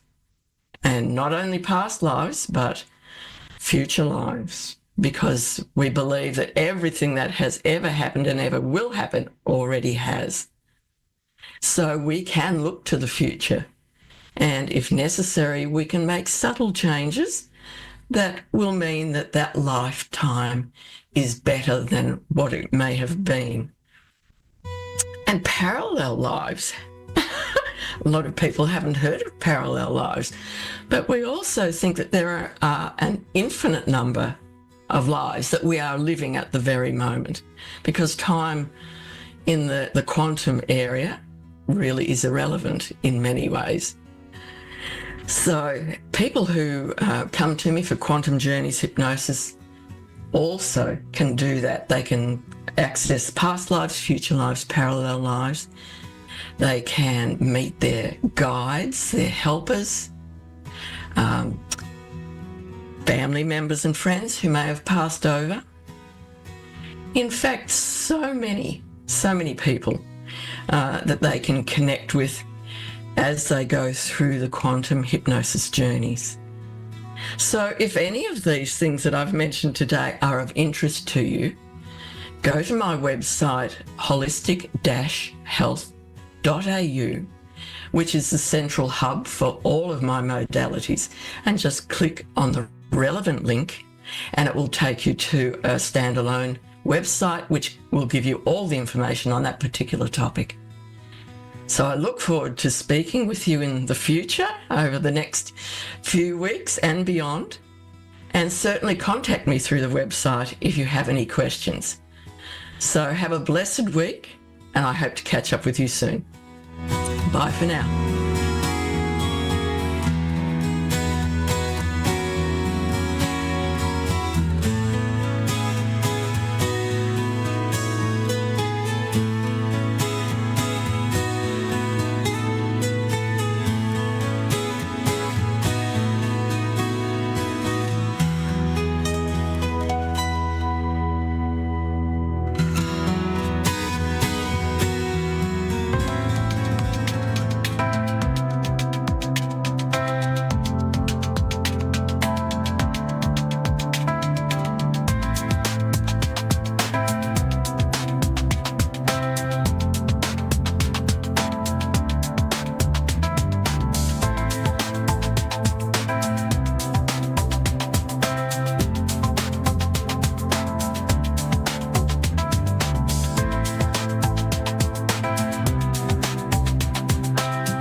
Psychic Radio, Earth's #1 psychic radio network, and watching Moonstruck TV, enlightening television. Welcome. Time for Mystic Medicine with Dr. Nikisha Faye. Dr. Nikisha Faye. Live from drnikki.com. Connect direct. In North America, dial 888-454-2751. In London, 20-3519-2158. In Sydney, dial 02-8488-3147. Or online, contact us through our Facebook page, facebook.com/psychic radio. Or one of our websites, askoneradio.com or moonstruck.tv. This is Mystic Medicine on A1R, the Ask One Radio Network. Hey, everybody. Hopefully this line's coming through okay. I'm Dr. Nikisha Faye, coming to you live from the beautiful Peru. So I've just been traveling to Mexico with a beautiful group of women, and now over in Peru. And so I'm very excited to come to you from the Andean mountains, and all of the wonderful energies that are here and present for us. So I'm just waiting for callers to come in. I'm a little bit fuzzy headed because we've just arrived here, and if anyone's been in these altitudes before, I've been battling a little bit of nausea and dizziness and all of the things. I'm having all of the teas and that sort of thing. I'm fine, but just not as sharp as usual. But once we get channeling with the higher realms, everything will be beautiful, and in the highest and best for the beautiful people who are able to get through this evening. I'm looking forward to sharing something that will be able to support you on your journey ahead.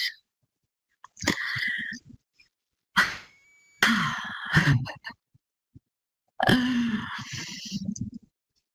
right. Let's tune into the collective. Let's tune into the collective energy.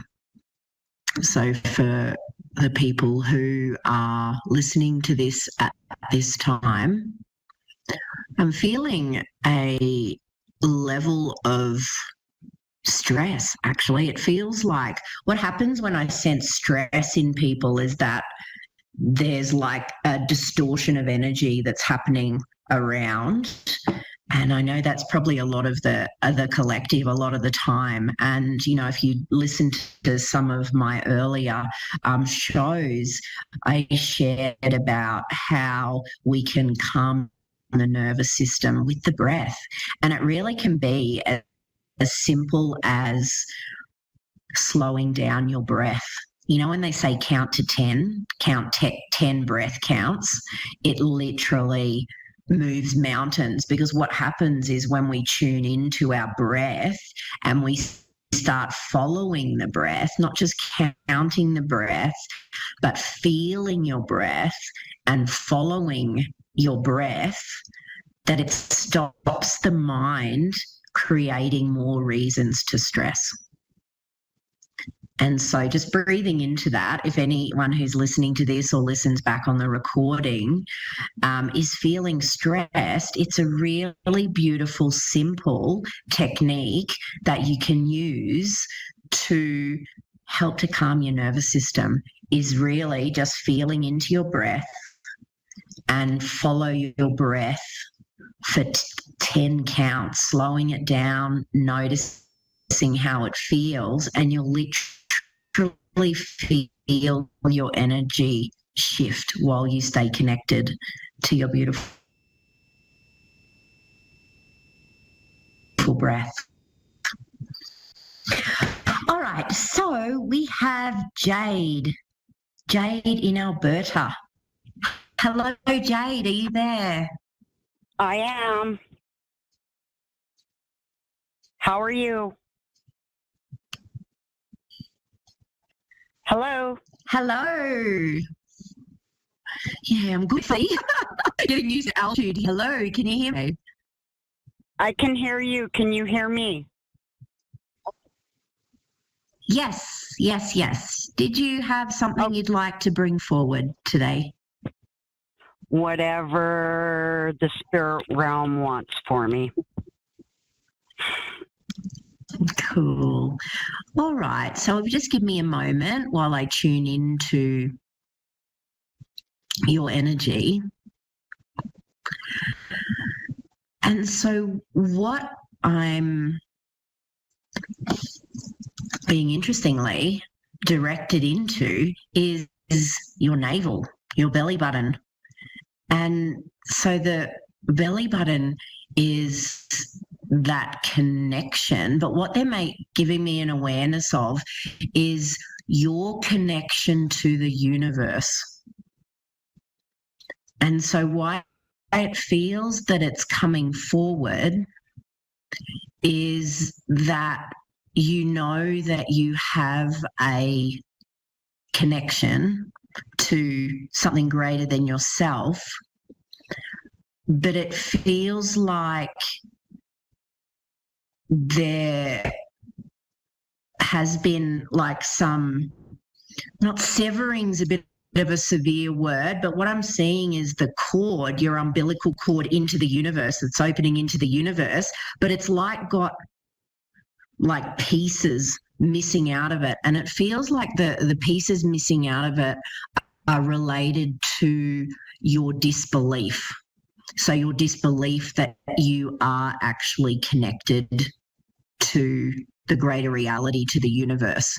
And it feels like there's some stories around maybe not being worthy in a way, like maybe feeling like you're not deserving of the grace that is here in support of you.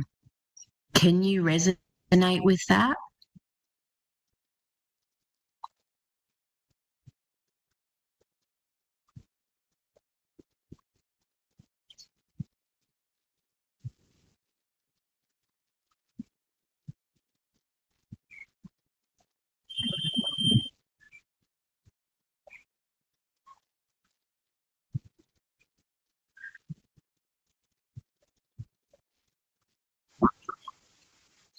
Yeah, sorry.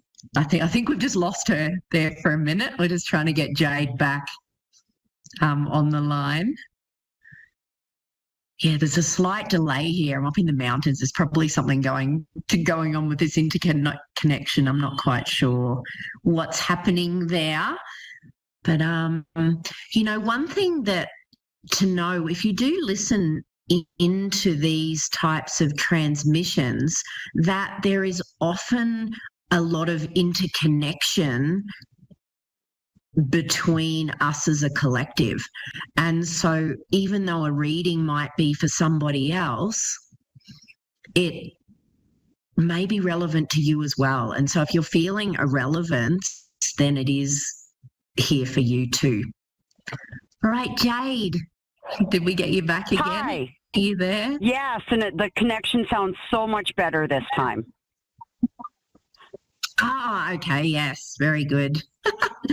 Okay. Cool. So did you catch that? What I was sharing? Some of it, yes. So I've just recently stepped into my soul's purpose. I'm a healer for people that want to heal their soul. I've done a lot of lineage healing. And of course, the more I'm stepping into this, the more my gifts are coming to me. I'm becoming more of a vessel for the divine channeled messages. And yeah, there's still that ego part of me that says, wow, how can I be worthy? So there is a little bit of that with each message and a session that I do. I'm getting so much confirmation back that is starting to, the belief is starting to really settle in with my soul. Yeah, beautiful. Hello? And it really feels like why this has come forward for you is for you to know that you are fully supported in this. It's not just about you and what you think you're capable of. It will become easier for you as you allow yourself to know yourself as the divinity that you already are. It is already who you be.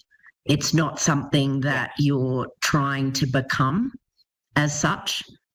It's about moving through the illusion of the old world, the illusion of the faulty programming that has us believe that we're less than, which isn't true.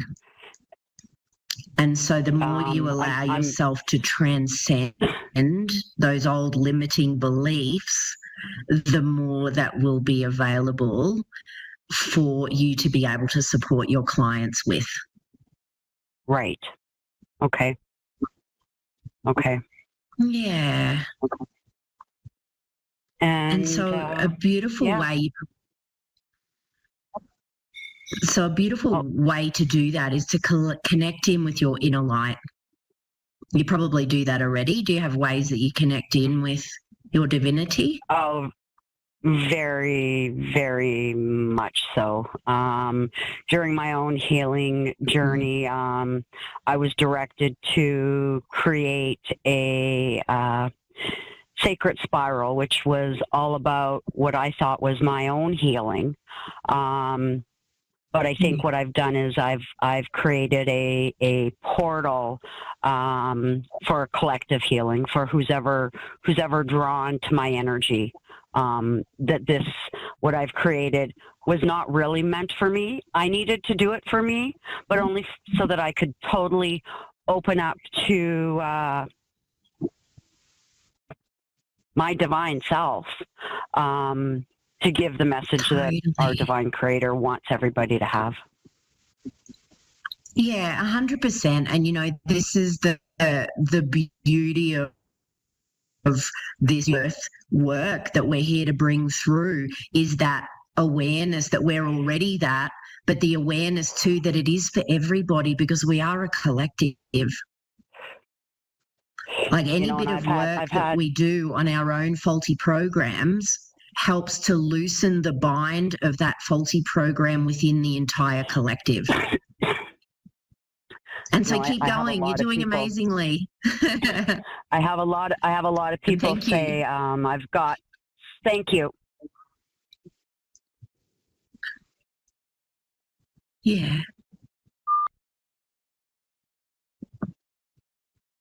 All right. Yes, cool. All right. Thanks, Jade. Keep up your beautiful work. And, anybody else too who is doing, work for the collective, work to, for us to remember that we're not the problems, we're not the struggles, we're not the old world in that way. Keep going, keep going. Everybody is such an important part of this puzzle as we bring this new earth into creation.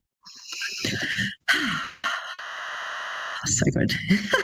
All right. We have Osha. Osha, is it? Oh, yeah, Osha, sorry. Osha. It's my accent. I always blame my accent when I mispronounce things. It's an Aussie thing. Osha, how are you? Good. Yeah. Excited Was there something that you wanted to bring forward?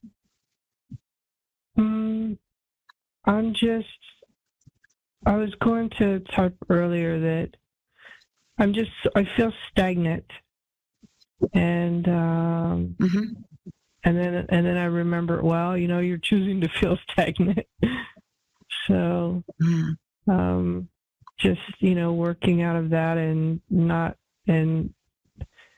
I used to know my place, and I feel like I don't know. I'm waiting on something, but I don't know why I'm waiting. Yeah. All right. So when you tune into that, where can you feel it anywhere in your body?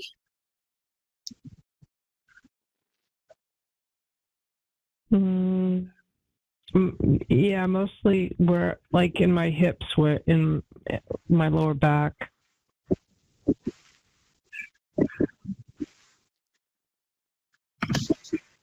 Mm-hmm.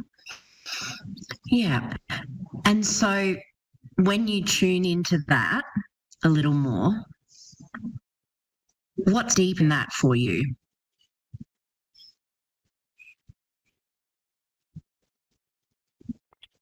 Not moving enough. Yeah. Yeah. And it feels like in lots of different ways. Right. And in that movement, what will happen is it will help to bring that energy of momentum. And then once you start with that energy of momentum, the path in front of you will be illuminated, but it needs momentum. Is there something that you... Sorry, you go. Oh, no, it's just like momentum, like, a solar battery charging, or, it has to, there has to be something that's charging it to. Yeah, so what brings you joy? Doing what you're doing for people right now. That's brought me joy for over 50 years.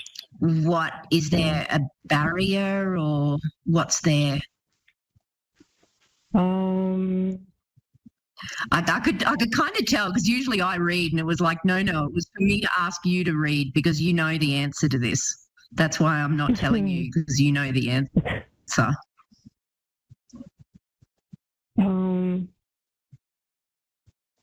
I was on the West Coast for a really, really long time.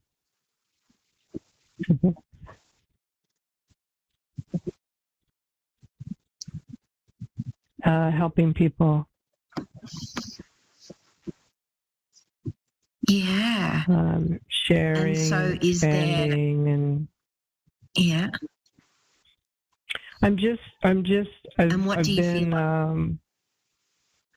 I just feel like I've been hermiting too long. Like I got into this hermit stage and I'm ready to be out of it. Kind of like the Kali Yuga or whatever just ended. And so I'm in this. Yeah. So momentum. So is there any way that can help you to kind of feel that spark, something that's going to help you to start to get that momentum? Because at the moment it's the energy of stagnation that's kind of created. It's almost like a chrysalis around you. Right. And it's making it heavy and difficult to move forward.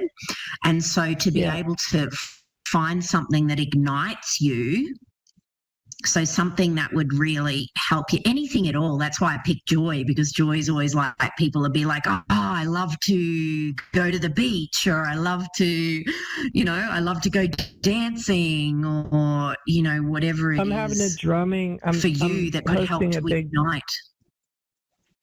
Yeah, I'm hosting a drumming thing on Friday. So, hopefully people show up. It's the first one, so. Yes. We'll see. And you know what? Let go of the worry. And you're doing the drumming circle because it will light up your soul, correct? Yeah. And so hold that. You're doing the drumming circle because it will light up your soul, and you want to share that light with others.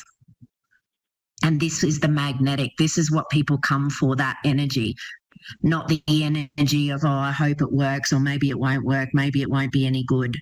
So just mind your mind when you're bringing this into creation. Really mind your mind about it. Come back to your intention. What's your true soul intention of why you're having this drumming circle? And hold that. Hold that the whole way. And people will turn up. even if it's last minute. Don't close the door on it. Do it because that's what your heart desires. And people will come. It's like the leap of faith. Right. Yeah. Well, thanks for the reminders. And, I agree with you. We are everything. We are in this collective rebirthing, creating, birthing with each other, and I just encourage everyone to open their hearts and let the vibration of that intertwine with all the other hearts that are out there to bring about heart change and through love. Totally. And this is the key. This is like the eye of the needle. We can let go of all the old stories and all of the old rubbish and recognize that next level creation is creating with our beautiful hearts. Yep. That's what music so does. good. It intertwines. I love that. Yeah. The music intertwines and it's literally sorry. Yeah, like our hearts, it's just it's the vibration, and I'm just encouraging everyone to touch hearts. And I appreciate your time and energy, and that you have this platform for people to remind them into remembering. Totally. And this is it now, where we're at this precipice. It's like this point in time that has been theorized about for decades, and it's like it's now. The wait's over. It's now. It's now, and the offer is for us to create differently, to recognize when we're falling into the old limitations of the old world. Those limitations about, is it good enough? Will people like it? Am I worth it? All of those, just the old stories, like we all have them. And it's time to just realize that that's old. It's old information. We don't need that anymore.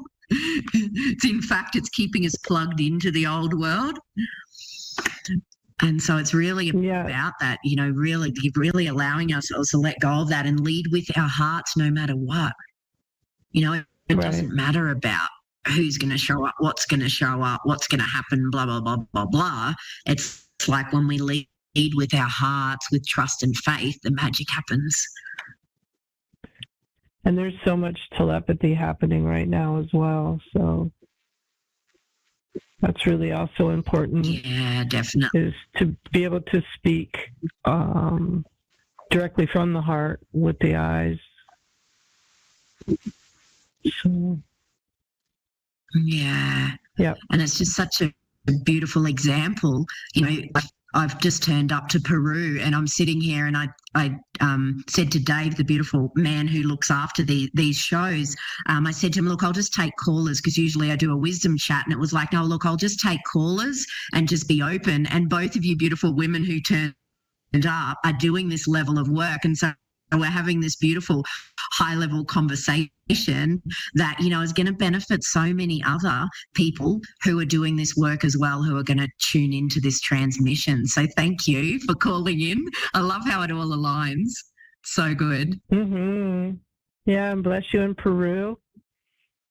So, yeah. I used to, I lived on a mountain. Yeah. Oh, I lived on a mountain, and I used to gather energy, and I could throw it around the earth. And when I throw it around the earth, little sparklers would go off and touch people's lives as it went around the earth. And it took about 2.5 minutes to complete a cycle. So Amazing. All of that is. Thank you for the work that you do.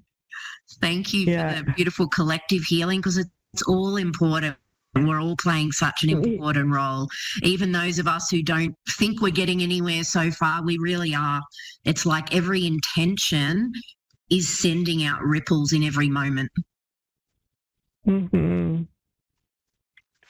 Yeah, and I appreciate. So good. Thank you. Yeah. Thank you. Yeah, good luck with your drumming circle. It's going to be amazing. I know it. Yeah. All the deliciousness is always in the detail in Peru. Yeah. I can't wait. I've just arrived. I'm just navigating the altitude at the moment. So I'm floating. Mm-hmm. But that's nothing new anyway for me, so I'm doing all right. All right, beautiful soul. Thank you. I think blessings. We've just got one more minute left. I'm getting the wrap it up. But all the best, and thank you all, and have a beautiful time. Take care.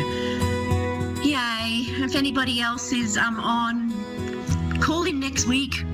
Love to have a chat. I always love to hear about all the beautiful work that everybody is doing around the world to really bring through this collective ascension. So keep up the good work, everybody. Go Team Rocket. We've got this. I love you all. Have the most amazing week ahead. Sending you all lots of love. Let's all finish with tuning into our heart space. If you breathe into your beautiful heart space, we're just going to create a beautiful blanket of heart energy to cover the world. For anybody else who would like to attune into that, please do. And we'll leave this beautiful blanket of unconditional love for all. Take care. We'll see you again soon.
To A1R Psychic Radio, Earth's #1 psychic radio network, and watching Moonstruck TV, enlightening television. Welcome. Time for Mystic B Spiritual Insights, hosted by Anna Marie. Live from mystic-b.com. Connect direct. In North America, dial 888-454-2751. In London, 20-3519-2158. In Sydney, dial 02-8488-3147. Or online, contact us through our Facebook page, facebook.com/psychic radio. Or one of our websites. websites, askoneradio.com or moonstruck.tv. This is Mystic B Spiritual Insight on A1R, the Ask One Radio Network. Hi, everyone. Welcome to Mystic B Spiritual Insights. Thanks for joining. I am Anna Marie. I am a clairvoyant, a psychic medium, and actually the founder of Mystic B. I'm also your host, and my intention here is to use my intuitive gifts to help you find clarity, healing, and connection. And if you noticed, I just lost one of my lights, and we'll talk a little bit more about that as I share a personal story during our show. But I first want to just thank you for your patience and kindness as I stepped away for a short time to tend to some family matters. And I just want to express my gratitude to those of you that have been patient, but most importantly, for the team at A1R Psychic Radio and Moonstruck TV. I couldn't do all of this or navigate these personal matters without you. So thank you very much. So my mother passed away last week, and this journey has been both sacred and overwhelming. It's had grief, reflection, and even a bit of awe. So the day before she passed, we'd had kind of a recurring but powerful conversation about sending signs from the other side. And it's something that we've discussed over the years. But this time it was with, I would say, a greater intensity and really me kind of pleading with her to take it seriously. I asked her if she would send me a sign after she crossed over, and we talked a little bit about some of the easy ways to connect. And we talked about electricity being one of the easiest ways to come through. So I'm laughing because, of course, now I start this show, I finish my prayer and meditation before the show starts, and of course, I lose my light. But there's more to this story. So as I have this conversation with my mom, basically I asked her to promise that she would try to communicate as soon as she arrived or transitioned, and believe it or not, she did.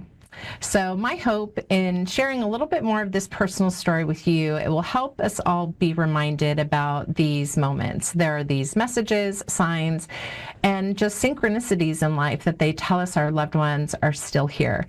They don't really leave us. Their energy just transforms, but we're all still connected.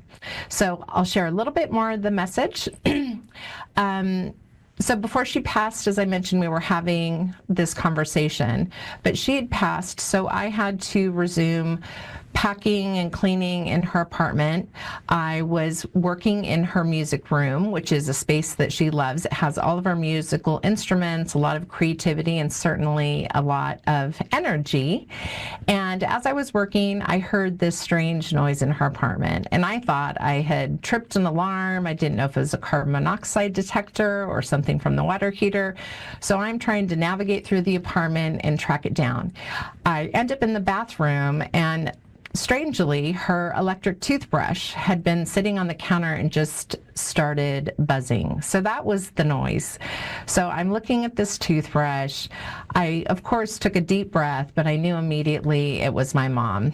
And I won't share the details, but we had other conversations about her accidentally thinking she used my toothbrush and all of that, but I knew immediately it was her. So I took the toothbrush, I put it in a plastic bag, so I knew it had a special message. I set it aside and I continued with my work.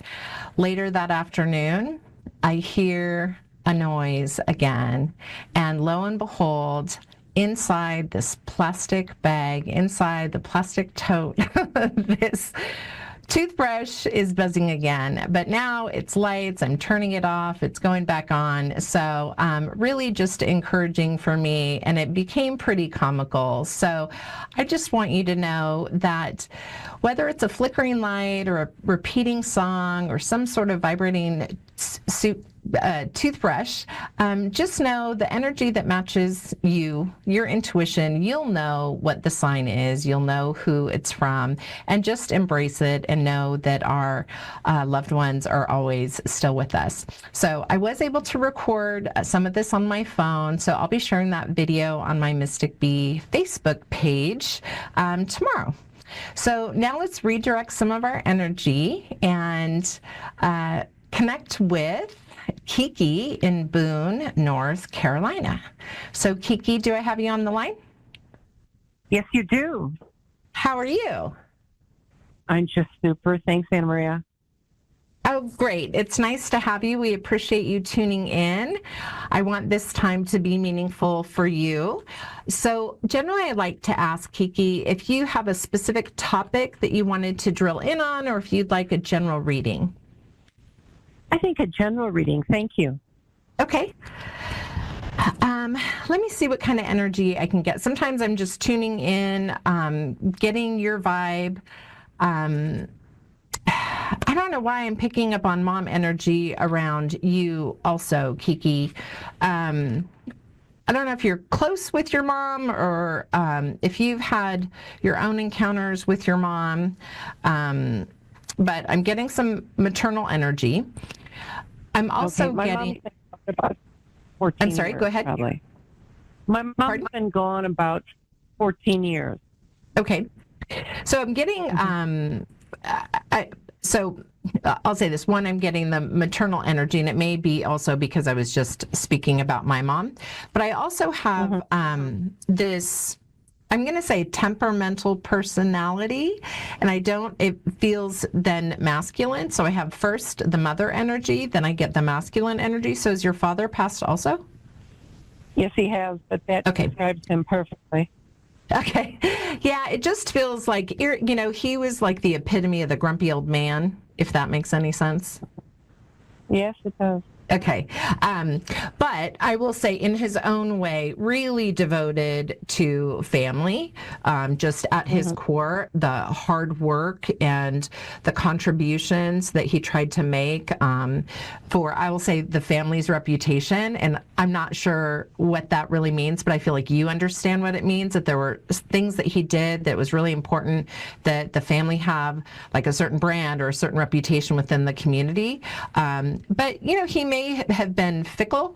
I also don't know if he was in the military, but I get militant, meaning like he's extra controlling, really everything has its place.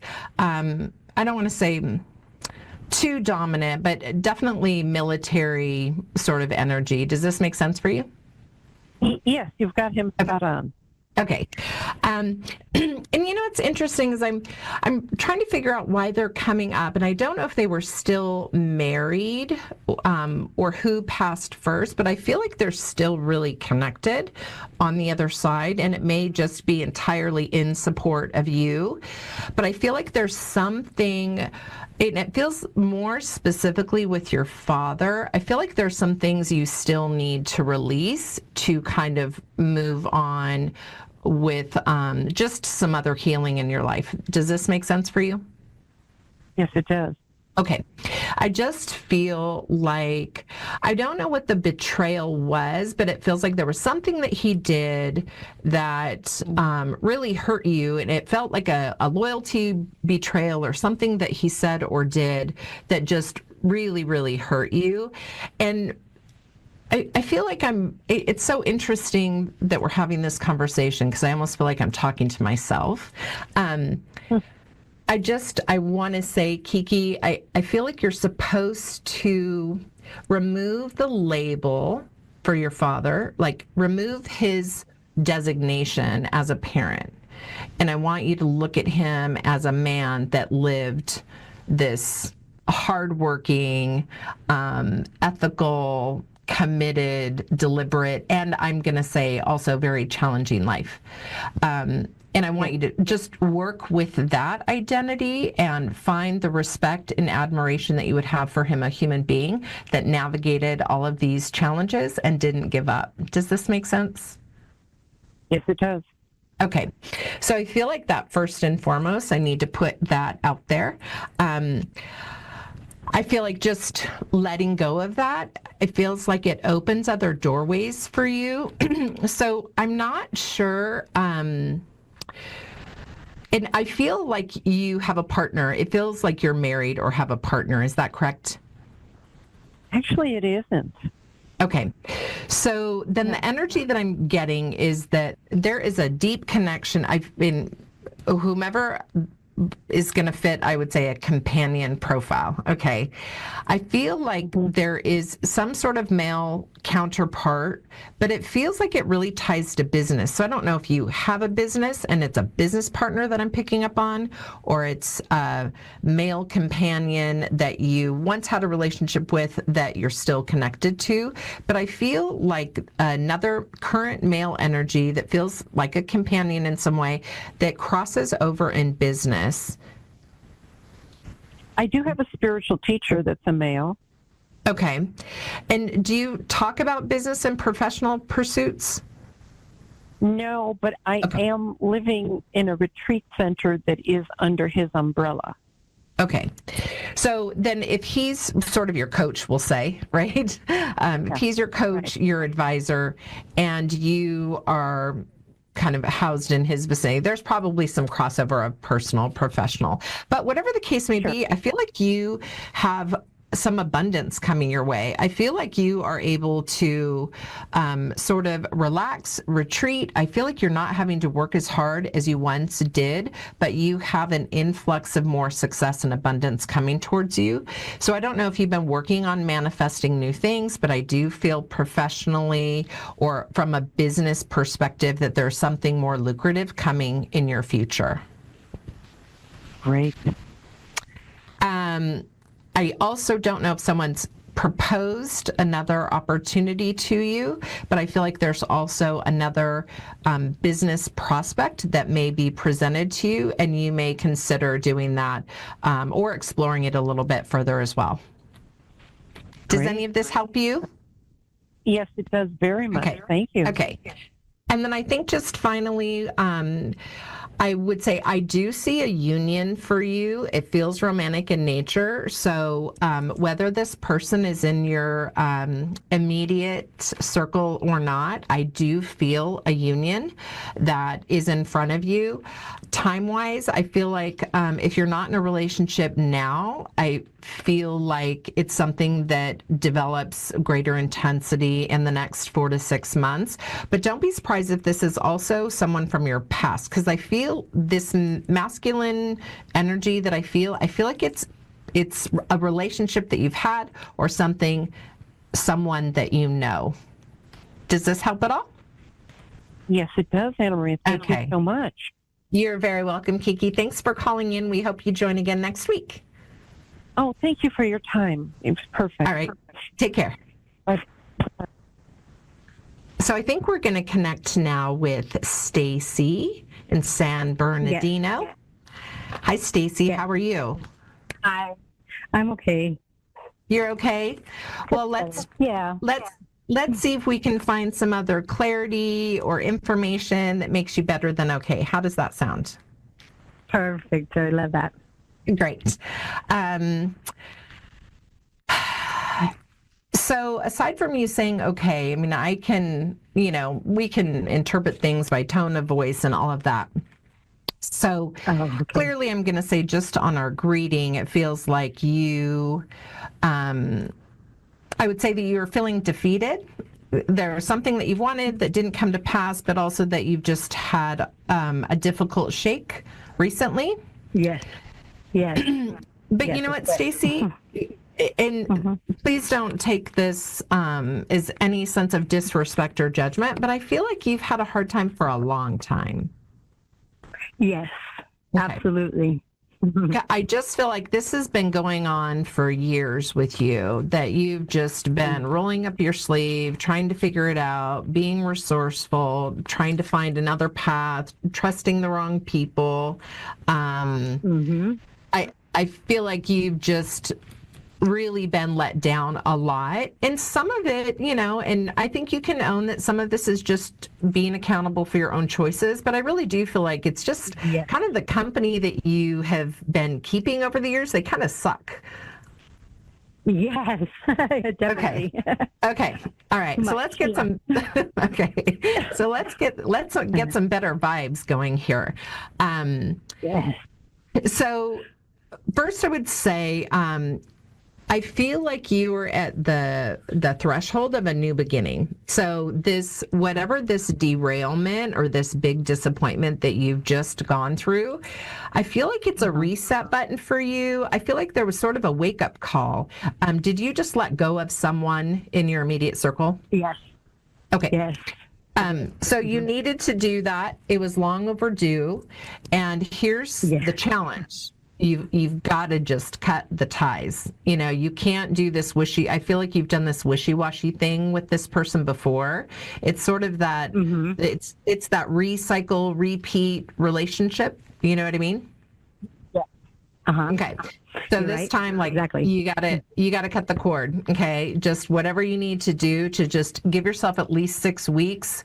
If you can, no texts, no calls, no emails, just give yourself some room to really reflect and prioritize yourself. Because I feel like you need to center and refocus on yourself to really take advantage of this energy that's trying to give you a reset and a new beginning. Okay. And when you're of more clear mind, are you a Libra? No. Are you a Libra? Okay. I wonder if there's something in your chart, though, because I'm feeling like relationships have been your downfall. Would you agree with that? Yes, totally. All right. Totally. Okay. So do you think you have it in you to find sort of 6 weeks of breathing room? Yes. To sort of disconnect here. Okay. You have a good support system that can tell you all the reasons why not to pick up the phone or to answer the call? Yes. Okay. I feel it's overwhelming. It's like an overwhelming feeling that not to already. I already feel it in my soul to cut the cord. Yeah. Cut it. It's been. So here's the reason. I have to do this. Yeah. So here's the reason, Stacy, why I'm emphasizing this so much.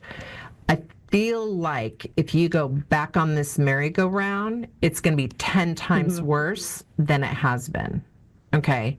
Because I feel like this person, and they have their own challenges. They are worthy of love and grace and all of that, but you guys aren't good together. Okay. No. I feel like there's addiction issues here. I feel like there's some legal issues here. I feel like they also need to hit their own rock bottom to save themselves. Okay. Does this make sense for you? Yes, totally. Okay. So you guys need to just stay away from each other. Okay. And focus on yourselves. But I really believe that you have a new beginning that is starting now.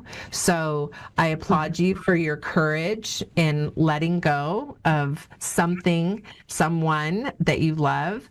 I know it's difficult, but I believe that you can do this. Okay.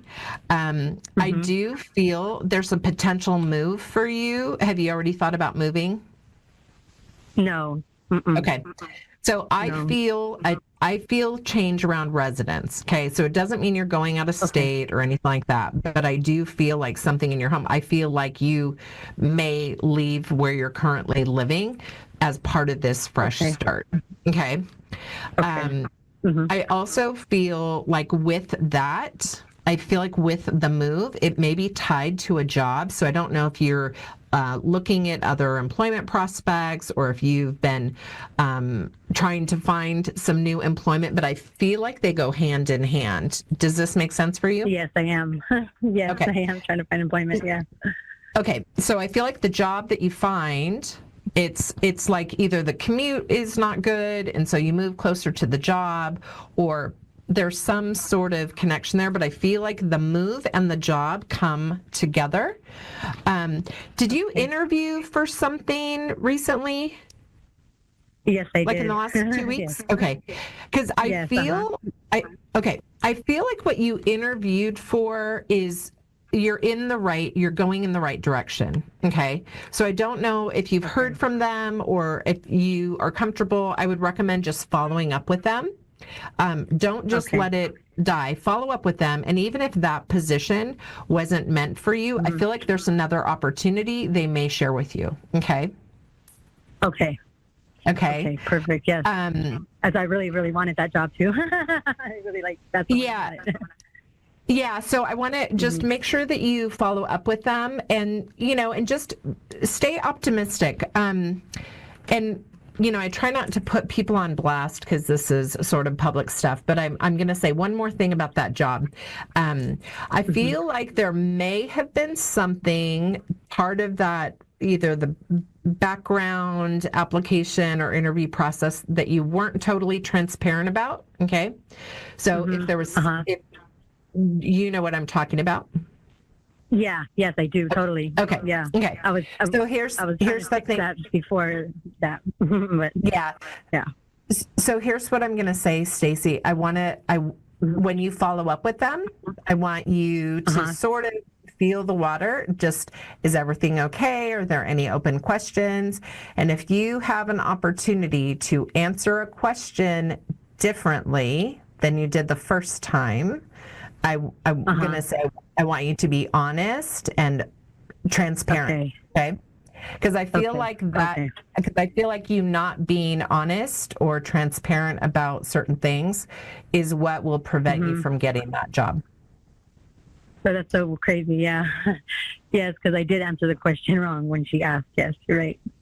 Yeah. And I didn't want to, but I did because I felt like, maybe. Well, you're worried. No, you were afraid. Yeah. No, you were just afraid. You're just afraid you were going to mess it up. So dishonesty will mess it up. Being honest isn't going to mess it up. And you know what? If you don't get the job because you're being honest, the job wasn't meant for you. So I'm just going to encourage you. I want you to follow up with them. You're in the right arena. That may not be that job, but I think that there's some other opportunities that they have that would work for you. Just know that you prioritizing yourself, setting out for your new beginning is really critical, that you just not mess around with the dysfunctional relationship. Okay. Right. Yes. And I feel like this is, and I'm just going to say, I don't know if this is part of your sobriety, but I feel like you are also, I feel like your sobriety also depends on not being involved with that person. Does this make sense for you? Yes, absolutely. Yes. Okay. Totally. Okay. So focus on yourself, keep yourself number one. Create that 6 weeks of just disconnect so you can really prioritize and get that fresh start that you're looking for. I see employment ahead. I feel like there's a job and a move that are tied together, but I want you to stay honest, keep your integrity, do the right thing, and it is all going to work out. Okay? Great. Okay. Are there any other? Yeah. And I just want to, are there any other questions that you have that maybe on something we've touched on that I can help answer? Maybe is there somebody else in the future, a better person? So remember when I said, are you a Libra? Right. Libras love. Yeah. So here's the thing. You have a lot on your plate, but I will say this. You will attract, you will attract love again, but I think you want to be a better version of yourself when you get into your relationship, okay? And you're absolutely right, yes. Okay, so you are absolutely lovable, but you are a better version today than you were yesterday, and you are going to be amazing, right? When you really prioritize yourself and put your best foot forward. Because I feel like you've just been in the shadow of other people for too long and not the right people, Right. Yes, exactly. So, totally. Exactly. Yep. Okay. So stay encouraged on that front, but just focus on some of these things because, again, I really think your future depends on this. But you've got a lot going on. I commend you for all of your strength and waking up every day despite the circumstances. And I wish you the absolute best. Thank you so much. I appreciate it. And you nailed it. You nailed it on the dot. Yeah. All right. You take care, Stacy. All right. Check in with us and let us know how you're doing. Okay. Bye-bye. I know I feel better after this call, though. Oh, good. See, that's what we wanted. We want you to feel some optimism about tomorrow. You just keep us posted and let us know how you're doing, okay? Thank you. Appreciate it. All right. Bye-bye. How about that? Isn't it interesting how life just unfolds in these just dynamic ways? I I just hope you know that no matter what you're going through, right? You may have a new job, a new relationship. You may have lost a loved one, maybe a pet. Maybe there's just something going on in your life that you're trying to sort out. I just want to encourage you not just to reach out to great people in this network that can help find some clarity or give you some encouragement, but think about your intuition. Think about that God-given gift that you have inside of you that tells you when something is working for you, something's not working for you, someone is meant for you, someone is not meant for you. Just continue to lean on your intuition. Surround yourself with positive people, thoughts, things, and no matter how much we might screw up today, we always have an opportunity to do better things tomorrow. So if you didn't receive a reading today, just feel free to come back next week. You can also connect with one of the other psychics in the network, or you can also book a private session through my Facebook page or going to my website, mystic-b.com. I would also like to say I want to dedicate this episode to my mom.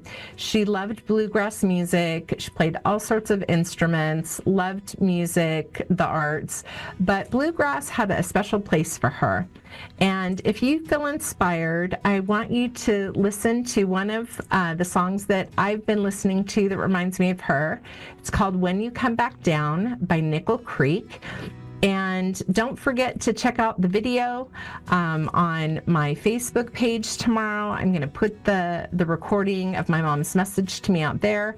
But hopefully somewhere in this episode, in the video, with the song, just stay open to all of the signs. Stay open to receiving songs, electricity, lights going on or off. But just those things that are meant for you, you know that they are yours. You know that they're your loved ones. They have not left you. They are still with you.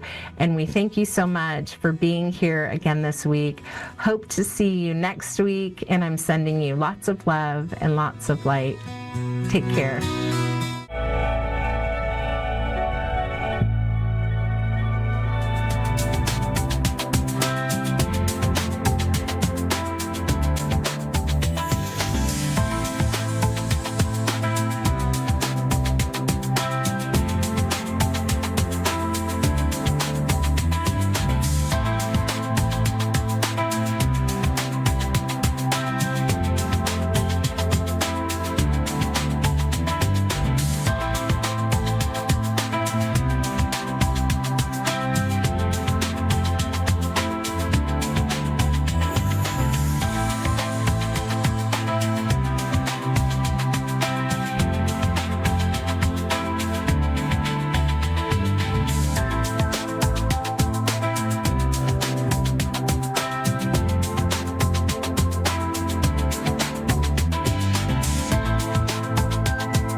To A1R Psychic Radio, Earth's #1 psychic radio network, and watching Moonstruck TV and Lightning Television. Welcome. And now, Reverend Elliot's Magical Window with Reverend Elliot. Live from magic-works.com. Connect direct. In North America, dial 888-454-2751. In London, 20-3519-2158. In Sydney, dial 02-8488-3147. Or online, contact us through our Facebook page, Facebook.com/Psychic Radio. Or one of our websites, AskOneRadio.com or Moonstruck.tv. This is Reverend Elliot's Magical Window on A1R, the Ask One Radio Network. Greetings, fellow seekers of truth, wisdom, and light. This is your friendly neighborhood esoteric practitioner, Reverend Elliot, coming to you live from the city of New York, where we get together every Wednesday at 11 Eastern, 10 Central, 9 Mountain, and 8 Pacific to go through the wonderful window of the tarot. That's what we're going to do tonight. And we'll spend some time taking phone calls, discussing a little esoteric lore, and hey, maybe, doing a few things. Well, as some of you can see, we're doing things a little differently today. It only took me 14 years to catch up to 1952, but here I am. And some of you can see me, and others are just going to hear the podcast, which is my speed. But hey, what the heck, right? But hey, it's good to be here. I'm so tired of the one thing I wish about computers is that they all work like pianos, that if you can play one piano, you can play any piano. But no, these computers are all different, and it was giving me a hard time. I had to really work around some kind of bizarre system in order to get into Skype with video, even though with almost everybody else it's simple. Nothing is simple in the life of the esoteric practitioner. Let me put it to you that way. But we're having nice weather here in New York. It's going along very well. 60 degrees we hit, and it was a good day for walking, so I did a little walking today. Not much from here to the cab at the corner, but that's in New York. That's considered walking. And things are coming along nicely here medically. I will keep you updated. Some of you know I missed all but 15 shows last year because of a dreaded illness, which is putting me on the you better watch out list, but I'll get through it. I'm coming along fine. And one of the things I love doing is doing the Reverend Elliot's Magical Window show and talking to you every week at 11 o'clock New York time. We've been selling books lately like crazy, which is a good sign. I'm hoping that means that the economy is straightening out. The last couple of weeks, we sold about 4 sets of the 10 Lost Books of the Prophets. Now, there's a book. Check out 10lostbooksoftheprophets.com. There's a set of books. It's 10 books, fully restored from a 1930s original. And I've got to stop saying I do that a lot. Now I'm getting self-conscious. I'm getting very self-conscious about that. But these are very good books if you want to get into the esoteric occult lore, and you want to start. And this is a good place to start, is with that. I mean, the good place not to start is the Equinox. I would recommend you get those books. And I've got an offer. I did it again. And you see, I've got an offer. You know what I'm going to do? There's an old trick. If you have a habit that you want to break, put a rubber band on your wrist, and every time you do the thing you don't want to do, snap that sucker. And that's an easier version of the actual technique. The actual technique is to take a razor blade and cut your arm as you do it. And I'm not willing to go that far to break a bad habit. And let's just say it's an idiosyncrasy. It's not necessarily a bad habit, but that's the way it goes. But the Equinox, that's a wonderful advanced set of esoteric lore. But the 10 Lost Books of the Prophets, it totals 320 pages, and it's been, and see, I did it again. Of all the things to be self-conscious about, there's that, right? A verbal tick. The books will introduce you to things culled from various classic esoteric manuals, otherwise known as grimoires, and they will guide you into the world of esoteric lore and give you a really good grounding in the magical techniques. I highly recommend it. Now, that's the good news. The not so good news is it's kind of expensive, but it is 10 books, and they are well under $10 each. but it's a little costly. And the way I recommend doing it, if you go to the 10 Lost Books of the Prophets, you'll see. You can buy it at Amazon. You can sometimes get it through eBay. Somebody is selling my books, by the way. I have to put that up there at the website, because somebody is selling copies of my books that I sell for like $7 each.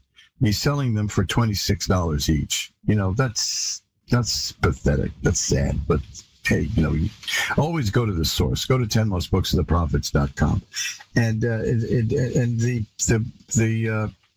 the best way to get these is to get it from the printing plant. It costs less because there's less involved for me. I don't pack it and ship it. The printing plant will do it. And you will get also from time to time, if you keep an eye on my Twitter feed at Rev Elliott, capital REVELI, capital ELIOT, you will see discounts. Like right now, there's a 15% sale. Now, 15% isn't a gigantic sale, but that'll knock out most of your shipping charge. So there you go, and that makes it very good. Now, I am all for the injunction from the grimoire called the Black Pullet that you should not haggle when you're buying esoteric materials. No, don't do that. Don't haggle, they say. But that doesn't mean you should be taken advantage of. And if there's a cheaper way to get it, especially in these days after 4 years of massive inflation, which is finally, they say, lower today than it's been in 3 years. Bravo. Finally, thank you. Take a look at the least expensive option. And if there's any of the books that I do that you like, such as Unmasking Fear, or my book called Reverend Elliott's Magical Window, which will teach you how to read tarot cards yourself. Look at that, I'm knocking things over already. I haven't even had a drink in years, and I'm knocking things over. The way to do it is to get them through the printing plant, because it's less expensive, and from time to time they go on sale, and I let you know when that happens. So please keep an eye out for that. Well, it's good to be back with you. It's good to do 2 consecutive shows. Now there's a rarity. 2 consecutive shows, steepers. Am I getting to, is this going to be a habit now? I'm going to not miss any shows? I certainly hope so. So anyway, let's do this. Let's get going, because this is an exciting new development to the magical window, and I want to get right to it. So I'm going to ring a bell 3 times now. 1, 2, 3, to declare sacred space. And now we'll pull back the curtain on the magical window for Rosemary in Cherry Hill, New Jersey. Hi, Rosemary. You're on with Reverend Elliott. Hi, how are you? I'm doing well. How are you tonight? I'm doing good. Well, let's see if we can make that better. What can I look at for you? Chaos. I have a lot of chaos going on. I guess relationship, moving with it, or to a different country with it, if they're coming to get me, or they're going to communicate with me, or whatever you can get with that. Well, the first card I have is the 10 of Cups. Cups are about romance and emotion and happiness, and that's the happiest card in the deck, practically. There's a few other cards that are just about as happy, but this is one of the top ones, and it's a beauty. And it's about romance and family and a happy home. So it's very good. Whatever's going on in your life now that you don't like is about to change. I see that with the Wheel of Fortune. And then the 7 of Rods, I see that any trouble that comes up in your life, you're going to be able to push that away. That's followed by the Knight of Cups, which is the appearance of romance in your life. Are you in a relationship now, or looking for something new? Looking for something new. Well, it's coming. That's what the Knight is. The Knight of Cups is a very good card for that, because it's the beginning of a new relationship, a new emotional adventure, let's say, because the Knights jump around and the Knights are very adventurous. But it may not be, it'll be fun, it'll be good, it'll be exciting. It may not last, but you'll enjoy it while it's there.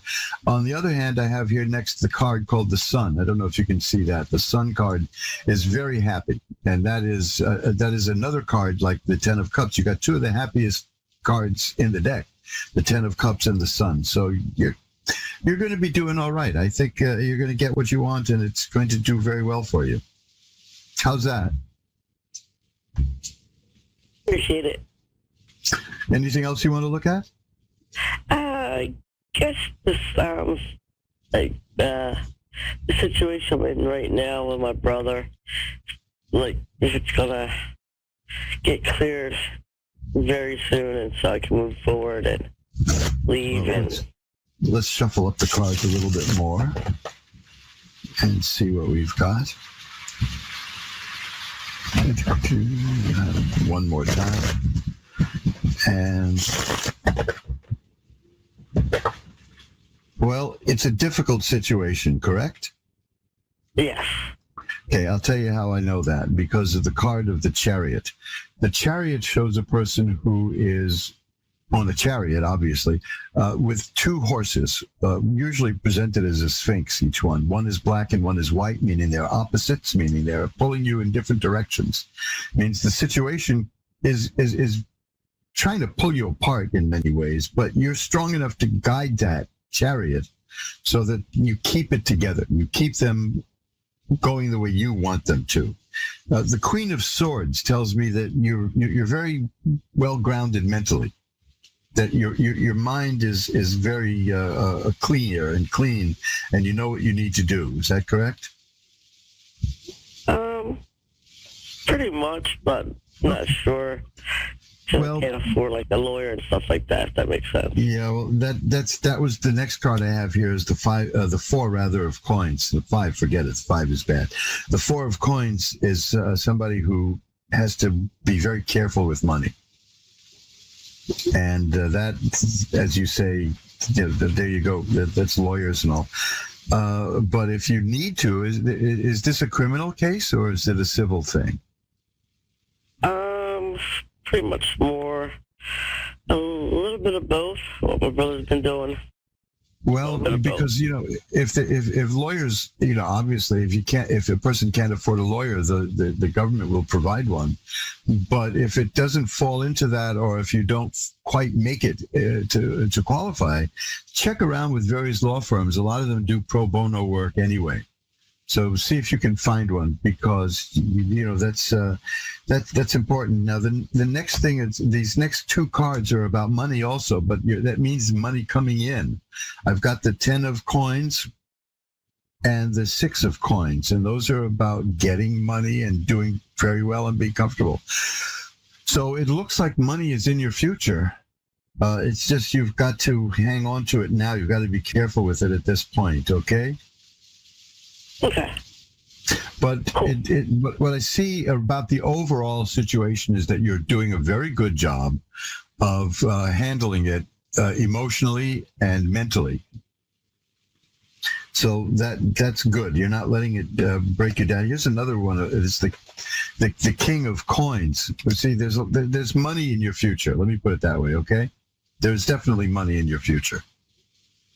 So if you can stick it out, that you may have an offer that you can take advantage of, okay?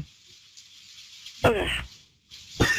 I will light a white candle for you to send positive energy your way and for your brother. How's that? I appreciate it. My pleasure. Thank you for calling, and the best of luck to you. Thank you. Bye-bye now. And you're listening to Reverend Elliot's Magical Window on the Ask One Radio Network, where we've gotten together for I'm in my 14th year now. This is over 13 years I've been doing this. This is remarkable. But like I said, I missed most of the shows last year. So I'm making up for that, by the way, by doing private readings for anybody who wants one. There are two strata here. If you're a listener or now viewer, let's say, of Reverend Elliot's Magical Window, you can get a free mini reading from me. Now, that's not a full reading, so to speak. It's a small reading, but I found that almost every one of these I've done answers the question sufficiently. So it's not a come on to get a bigger reading. It's just take advantage of it. Get a free mini reading from me. Just send me an email at asktarot, ASKTAROT, @earthlink.net. and you will get tell me what your question is. A simple question works best, and I will get you a free mini reading. I'll bounce that right back to you. The other thing is, for my regular readings, you can look at magic-works.com, my website, for my rates, and cut them in half. Okay, cut them in half, because I missed so many shows, and I had to cancel almost all of the readings that people wanted. I wasn't able to do them last year, but I'm better now, which I'm always hesitant to say, because that's what Stan Laurel said to Oliver Hardy in the movie Blockheads. He said, "Remember how dumb I used to be? Well, I'm better now." And of course, everything fell apart after that.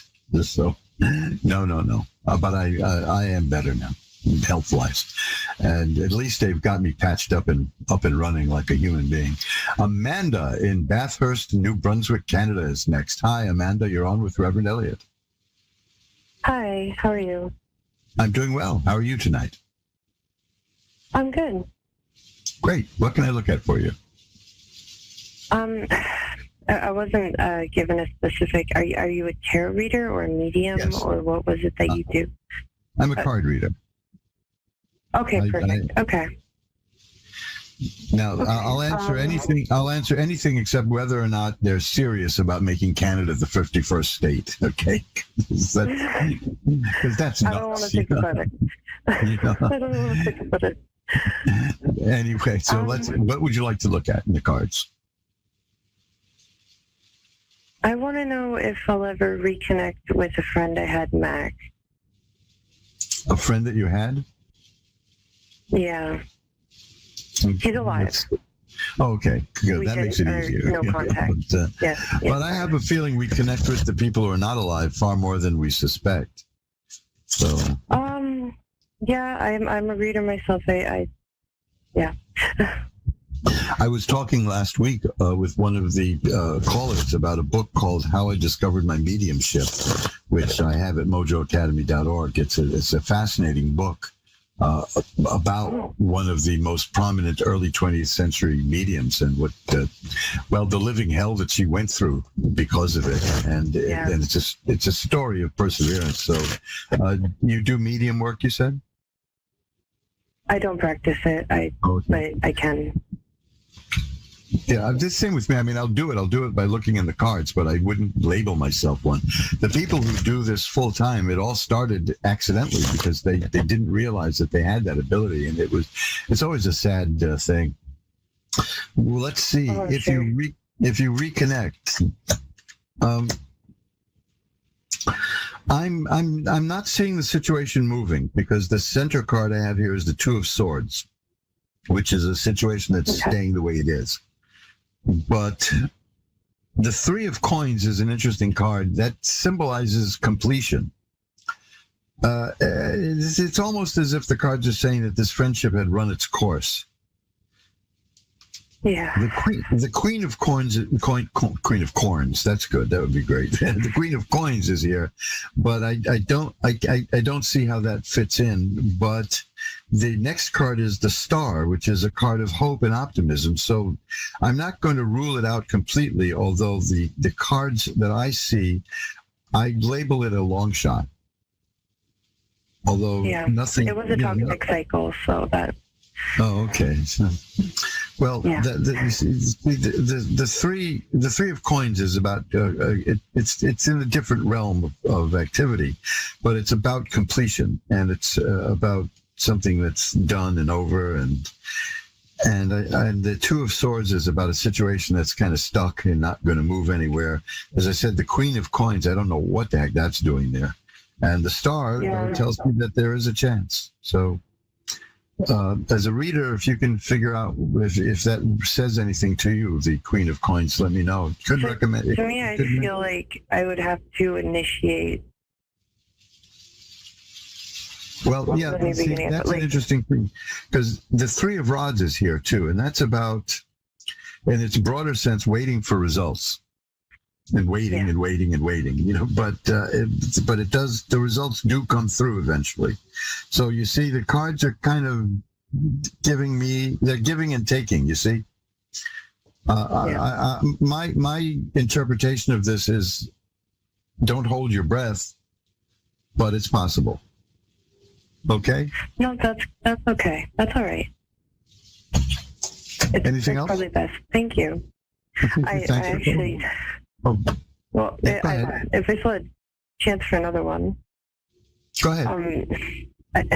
Okay. I wanted to know how my neighbor felt about me. Okay, take a look.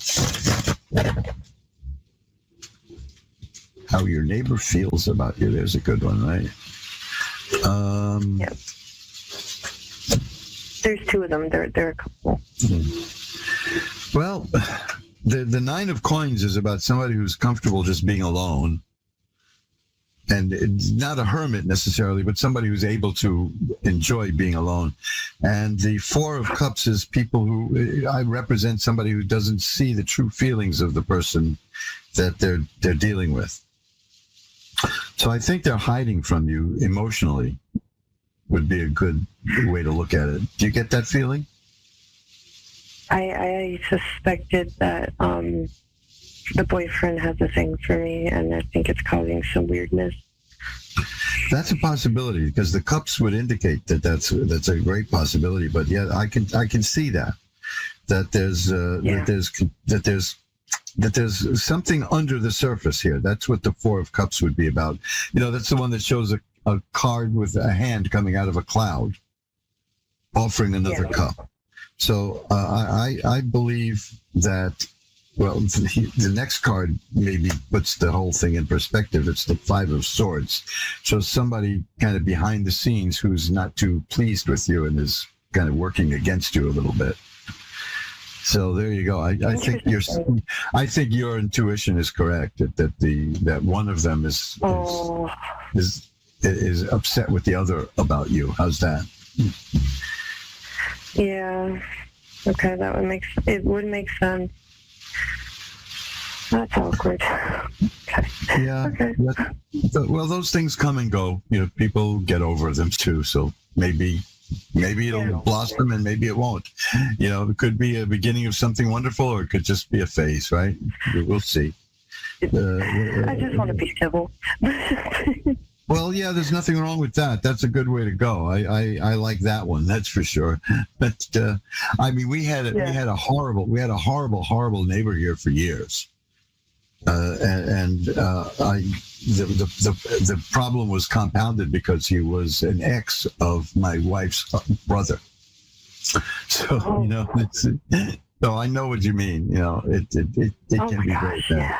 Yeah, but I think you'll come out of this okay, because they have the World, a card of healing and health and growth and happiness and success. So I think you'll come out of this fine. Okay. Okay, that's good to know. Okay. Thanks for calling. Thank you so much. My pleasure. Okay, bye now. And you're listening to Reverend Elliot's Magical Window on the Ask One Radio Network, where we get together every Wednesday at 11 Eastern, 10 Central, 9 Mountain, and 8 Pacific to look through the tarot deck. I'm using the Hanson Roberts Tarot today, which I like a lot. It's colorful, it's artistic, it's based on the Rider-Waite deck, and it's pretty, and I like it.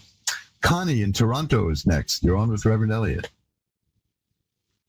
Hi. Hi, Connie. How are you tonight? Oh, I'm okay. Yeah. How are you? Well, good? I'm doing good. Let's see if we can make things better than okay for you. How's that? What would you like to look at? Okay. I would like to know, I was sick the last few years, and I'm seeing this nutritionist, and I think she's helping me. I just want to know if I'm on the right track. I think I am. Okay, let's take a look. She's got me taking a lot of supplements, and I'm trying to just know if I'm going to have a good year. And I always say to anybody with health concerns, see a health professional. I know you're seeing a nutritionist. That's good. That's good. You might want to just get your regular annual kind of physical on the side there too, just to be sure, because things creep up on you. This is why it turned out I missed so many shows last year. I got alarming results in in a routine physical. I mean, results along the lines of you're about to die.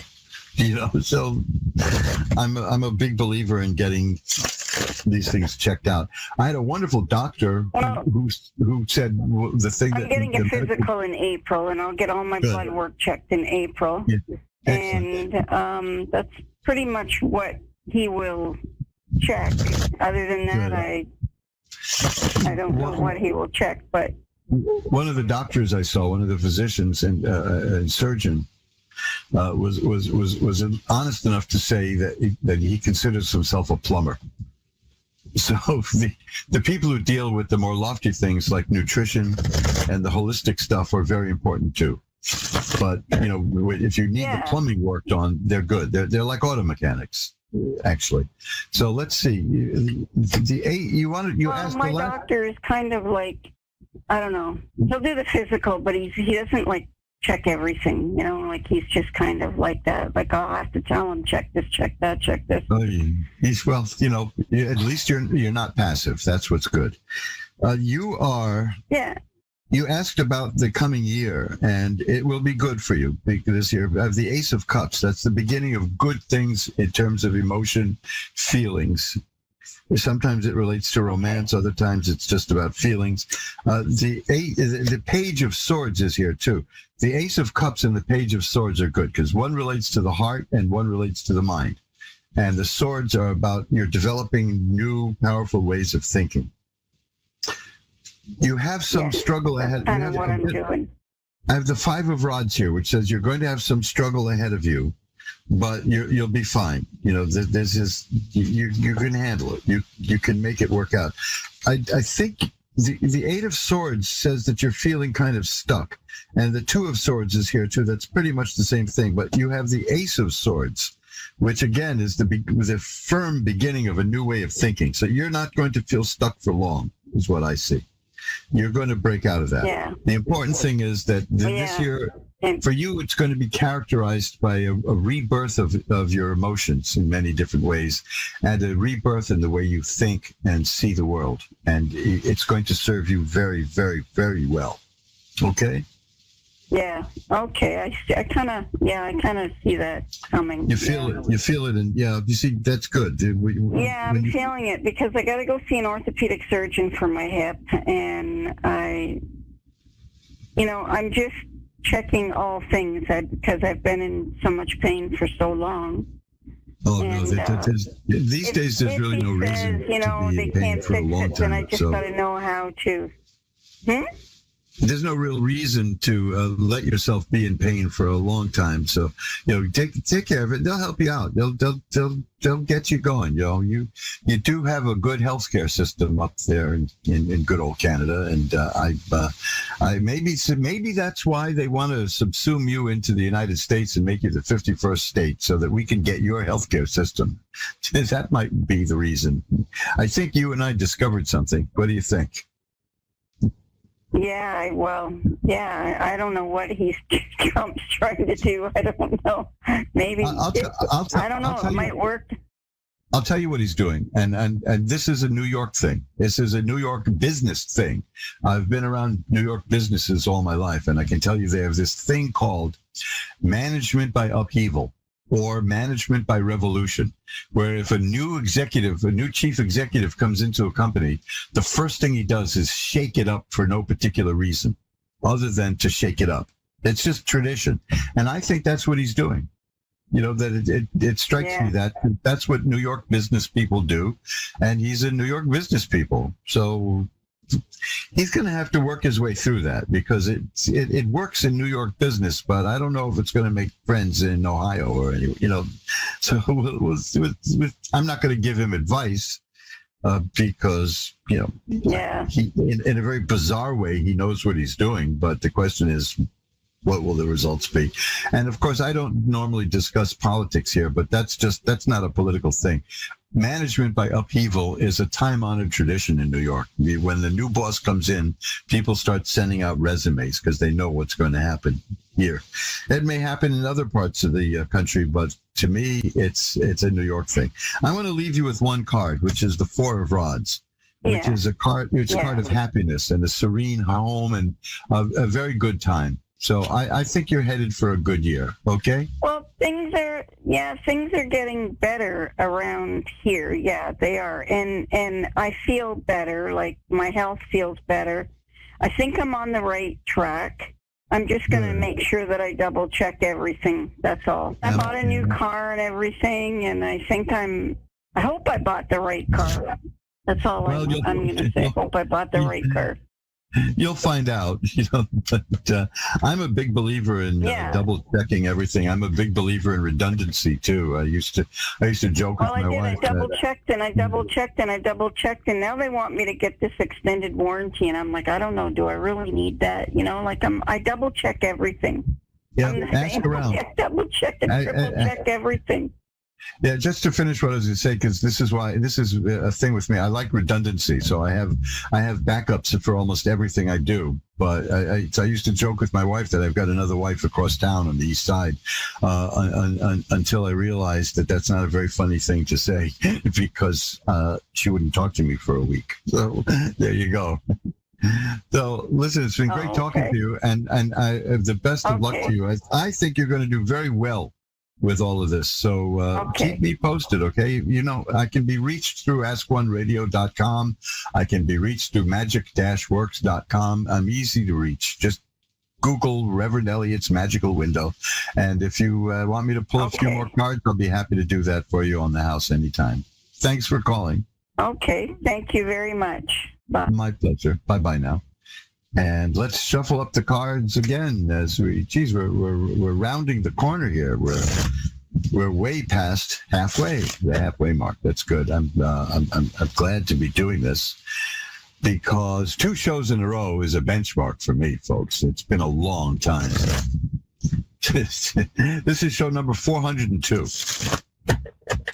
402. Think about that. That's don't think about it. There's no reason to think about that. You got other things to think about, I'm sure. Felicia in Greeley, Colorado is on. Hi, you're on with Reverend Elliott. Well, that's the end of the Going West young man. Well, I'm neither going west nor am I a young man, as you can see. But are we getting Felicia back? And okay, so in the meantime, why don't I tell you this? This is how cards are shuffled. It's boring, isn't it, to see somebody shuffling cards? But I just, again, I'm glad to be back, and I've got something that I carry around all the time now. I happen to like it. It's a little thing. You may have seen my button, and I don't know if this will register. This is. I enjoy reading books, but I'm crazy about reading tarot cards. I don't know if you can see that. It's a nice button that I wear. Well, I took that design and I stuck it on the face of a watch, a beautiful, gentlemanly, stylish pocket watch, and I carry that everywhere that I go. It's my new favorite watch, and I'm going to cherish that. And at my age, it's not unreasonable to think that I'm going to have it as long as I live. Because even if the battery runs out, you never can tell how long it's going to be. But I have things like that at my Zazzle store. If you want to go there, you can go to any page at magic-works.com and go to the bottom, and you'll see a link to my Zazzle store, and you'll see a lot of really nice stuff. They do really good work. They do. And they stand behind the work. I mean, they do a great job, and they back everything up. It's very nice. So this is if you're looking for a gift, and again, wait for a sale. Again, I that's the New Yorker in me. That's as Woody Allen said, the biggest sin is buying retail. That's New Yorkers. We always look for the discount. Shelley in Simi Valley, California is next. Hi, Shelley. You're on with Reverend Elliott. Well, hello. How are you? I'm doing well. How are you tonight? I'm doing okay. I'm shocked you got through to me. Well, here I am. What can I look at for you? Thank you. I have some health issues going on. and I'm under the lot care of that going around these days. Yeah. Like 3 different neurologists and a neurosurgeon, vascular surgeon. I was just hoping you can give me, I don't know, not advice, I'm not saying for that, but thinking outside of the box a little bit of what I can do with some of these issues and I can tell from you one doctor to another. Yes. I can tell you something that would probably, it's not replacing medical, what I'm about to tell you, okay? Never think that. And I think it's very clear. It's a book. It's an old book from the 1930s, late 30s, early 40s. And it's about psychic healing. And now it's not about like miracle cures, it's not about magic, faith healing, if you know what I mean. It's a different thing altogether. It had a different meaning back then. And you can find that at my website, which is mojoacademy.org. Okay. And it is a book that gives you certain things you can do to ground yourself and center yourself. Breathing exercises, meditation exercises, things to cleanse the mind. Because when you're not doing well physically, it takes a big toll mentally. And it is. Yeah, I mean, I found that out years ago, but I just found it out in spades. I am up to my eyebrows in doctors these days, and you got to have a very positive attitude around those people. Oh, I'm trying to. But it's, just, there's so many different areas. I don't know which one to approach first, or if I'm not thinking outside the box good enough to go to one person to guide me on everything. Well, go to as many people as you can, as many specialists as you're able to, and consider this book, because this book gives you things to help you in your attitudes towards illness and things of that nature. And it's called Psychic? I don't have the exact name right now, but it's about.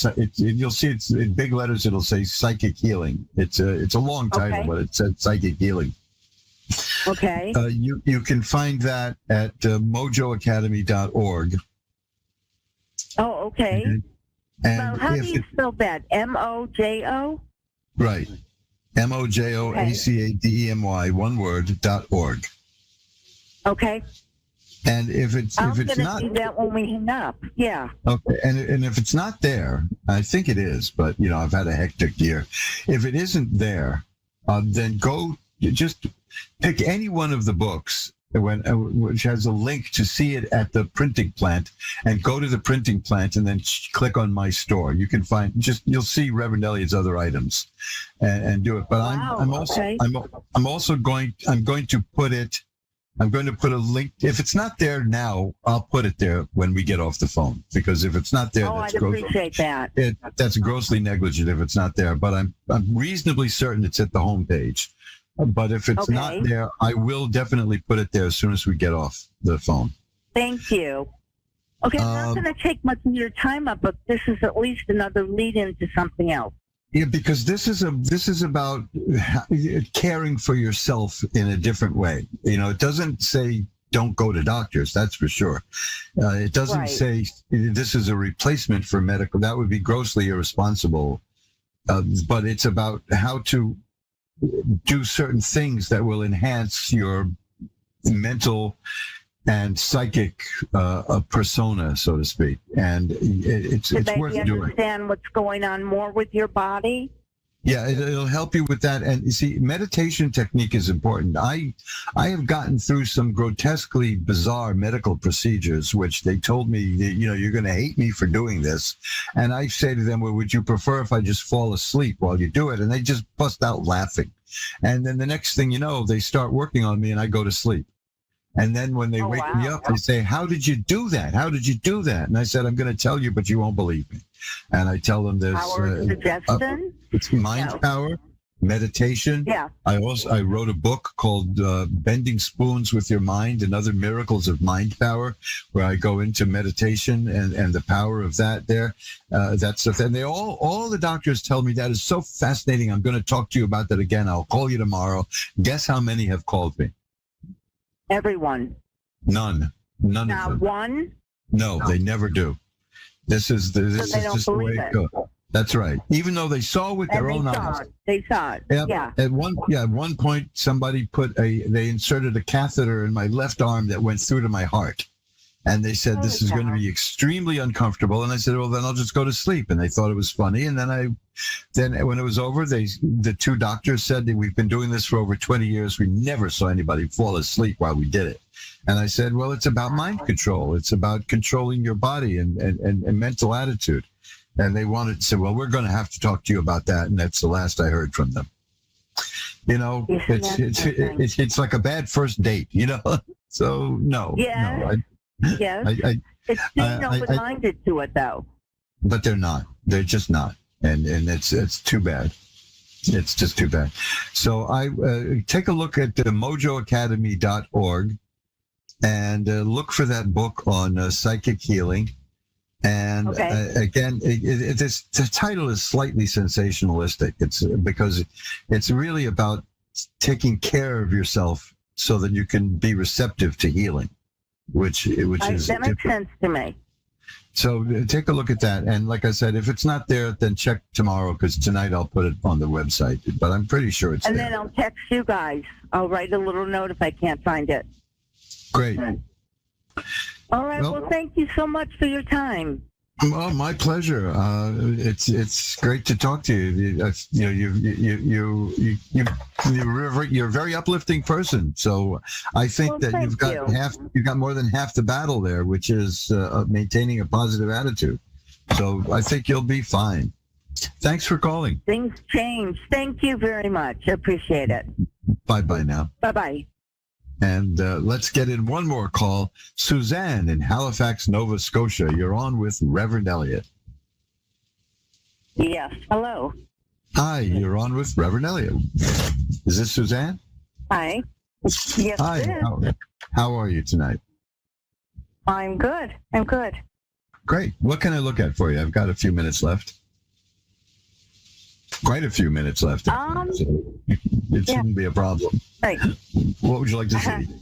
Well, I'm just a basic, for myself, just a basic reading. If you can just sure. tune into that. I'll now that I've spoken to you a moment, I will shuffle the cards and see if they pick up any vibrations, which of course they will. That's how they work. Sure. And they'll be your vibrations, not mine. That's the interesting thing. Let's see what we get. You know, when I started doing this, I didn't think it would work going through satellites and computers and phones, but it really does well. Okay. Interesting. This is an interesting reading here. It's the page of coins is here. This is the beginning of the appearance of money in your life. It means a new income stream can open up. It means you can inherit money. There's money coming your way, according to this. The pages are the earth cards. And the earth cards are the solid appearance of it. If it was the knight in the court cards, I would have said it's the potential for money appearing. But this is a page, which means it will be appearing.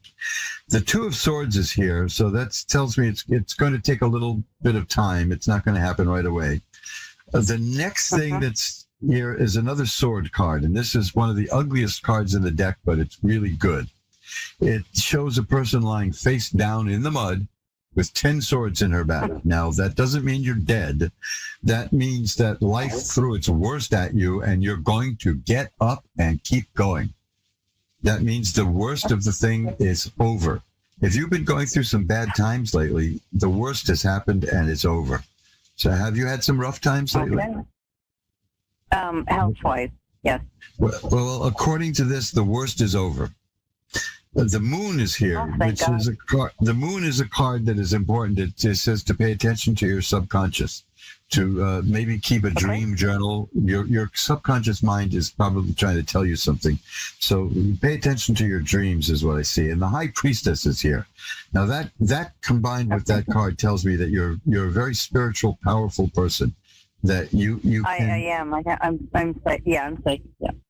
Yeah, well, you have the you have the gift, you have the power, and I could sense that, which is why I checked myself when I talked about picking up the vibrations in the card, and I repeated that it's your vibrations they'll be picking up, because there's, even through all this machinery, I can sense an aura here about you, which is definitely powerful.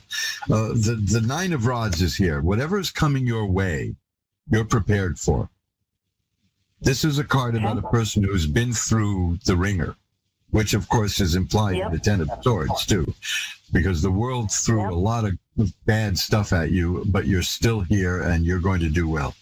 The Empress is here. The Empress and the High Priestess are two of the most powerful women in the deck. The Empress makes things happen, makes things grow. You're going to do well. You're going to do fine. You're going to do well fine financially, emotionally, mentally. That's the Swords. I just see nothing but good stuff coming your way.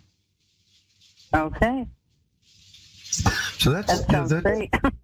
There's no doubt about it. Here, the Page of Coins and the Ace of Swords. The Ace of Swords means that I had that earlier for somebody. It means a new way of thinking. That your mind is evolving and growing, and you're doing quite well with it as it grows. So you're ready for this. That's what that Nine of Wands meant. You're ready for this. Whatever comes your way, you can handle.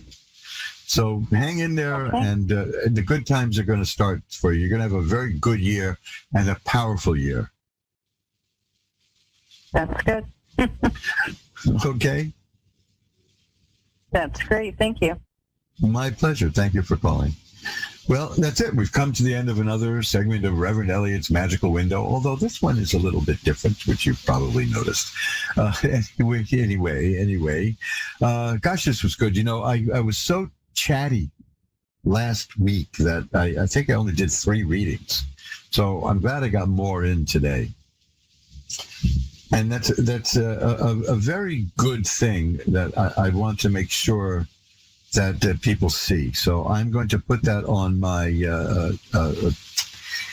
the psychic healing book. I'm going to put that, like I said, if it's not at my website, which it should be, it will be. I'm also going to put it at my Twitter feed, X, and I will share that with the Ask One Radio Twitter feed, so you can see it there too. You can always get to Ask One Radio's Twitter feed through askoneradio.com. There's a link there, and this is a very important book, especially if, like with me, you're getting really bound up in the medical establishment. I've got nothing against them, except I wish they'd listened a little bit better. I mean, I actually had one doctor last year who gave me some medication for high blood pressure. It's a very common thing. I never had high blood pressure until I had COVID. It left me with high blood pressure, which is just, that's the way it goes. That, and why, you know, it's bad enough, but he prescribed a medicine for me. And I said to him, I can't do it. I can't use this. It's making me dizzy and throwing up. And he said, no, it's not. And that's a red flag in my book. I said, yeah, it is a problem. And he said, no, it's not. I have 2,000 other patients and nobody complains of that. And I said, I don't care. I'm telling you, I gave this 2 chances, and each time I took it, I got dizzy and started throwing up. And he said, that's not possible. So, okay, fine. I'm not arguing anymore. You know. So I looked up the medication at a medical website, which I never do before I take a medicine, for obvious reasons. It's the internet, for goodness sake. So I went to a very respected hospital's website, and there, under that medicine, under side effects, at the top of the list, was nausea and dizziness. So, you see, like I said, I just wish that some of these people would listen a little bit better. And I get very persnickety with bad doctors. I enraged a doctor when I was in the hospital last year in November. The guy started lecturing me on something that he had no business lecturing me on. And I said, you have no business talking to me like that just because you went to vocational school. And he turned red. I used to pull that one on lawyers all the time. But, I happen to be an attorney, they would say in a discussion, I said, oh, good for you. You went to vocational school. But apparently doctors really resent being told that. And that was worth knowing and filing away. A committee of doctors came to visit me and asked me what the hell I said to that guy to drive him crazy. And I told them, and they laughed. And that's when one of them said, we're just plumbers. One of the surgeons. So we're just plumbers. And that guy I liked. There was a decent, honest doctor. Hope I never see him again, but that's not personal. That's just for trade reasons. I don't like having my innards rearranged. It's like I said, I'm up to my eyeballs in medical stuff. So let's get down to a little business here. Check out magic-works.com. If you're new to me, and some of you may be, because we're doing this a new way now, go to magic-works.com, which is my website, so you can see everything that I do. I'm very transparent about that stuff. It's all there, about 100 pages there. There's movies there, there's videos there, there's books there, there's books I've written, there's books I recommend. Oh, there's all kinds of good stuff there at magic-works.com. It's a website I enjoyed building. And I had to build it twice because I've been on the internet so long that my first website became obsolete. It didn't work anymore, so I had to redo it. Well, so I rebuilt it from the top down. And then I've added other websites like mojoacademy.org, which is where you'll find the books and the audio that we do here at the Occulto Cave, whatever you want to call it. It's the Purple Grotto, the retreat that I use for my esoteric work. And I'll be showing you things here from time to time as we go on in this new leg of our journey. And also check out the 10 Lost Books of the Prophets.com because that's a set of books I really recommend. If you're even slightly curious about the esoteric lore, those are the books for you.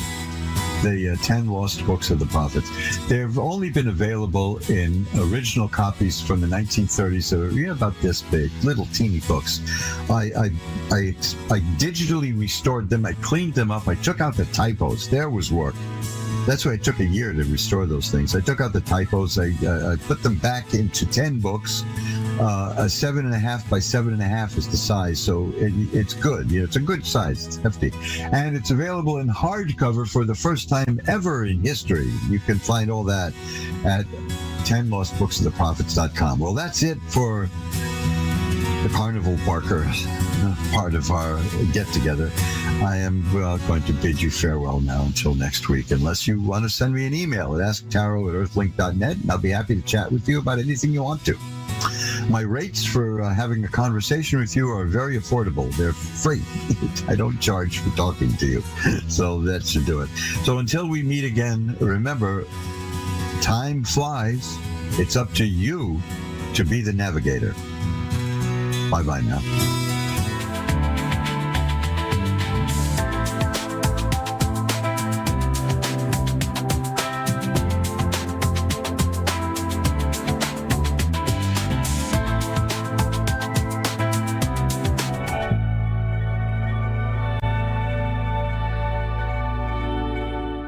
Hi, I'm Mark. Thanks for watching Moonstruck. And now, back to A1R on the air, Psychic Talk Radio Now on Moonstruck TV, enlightening television.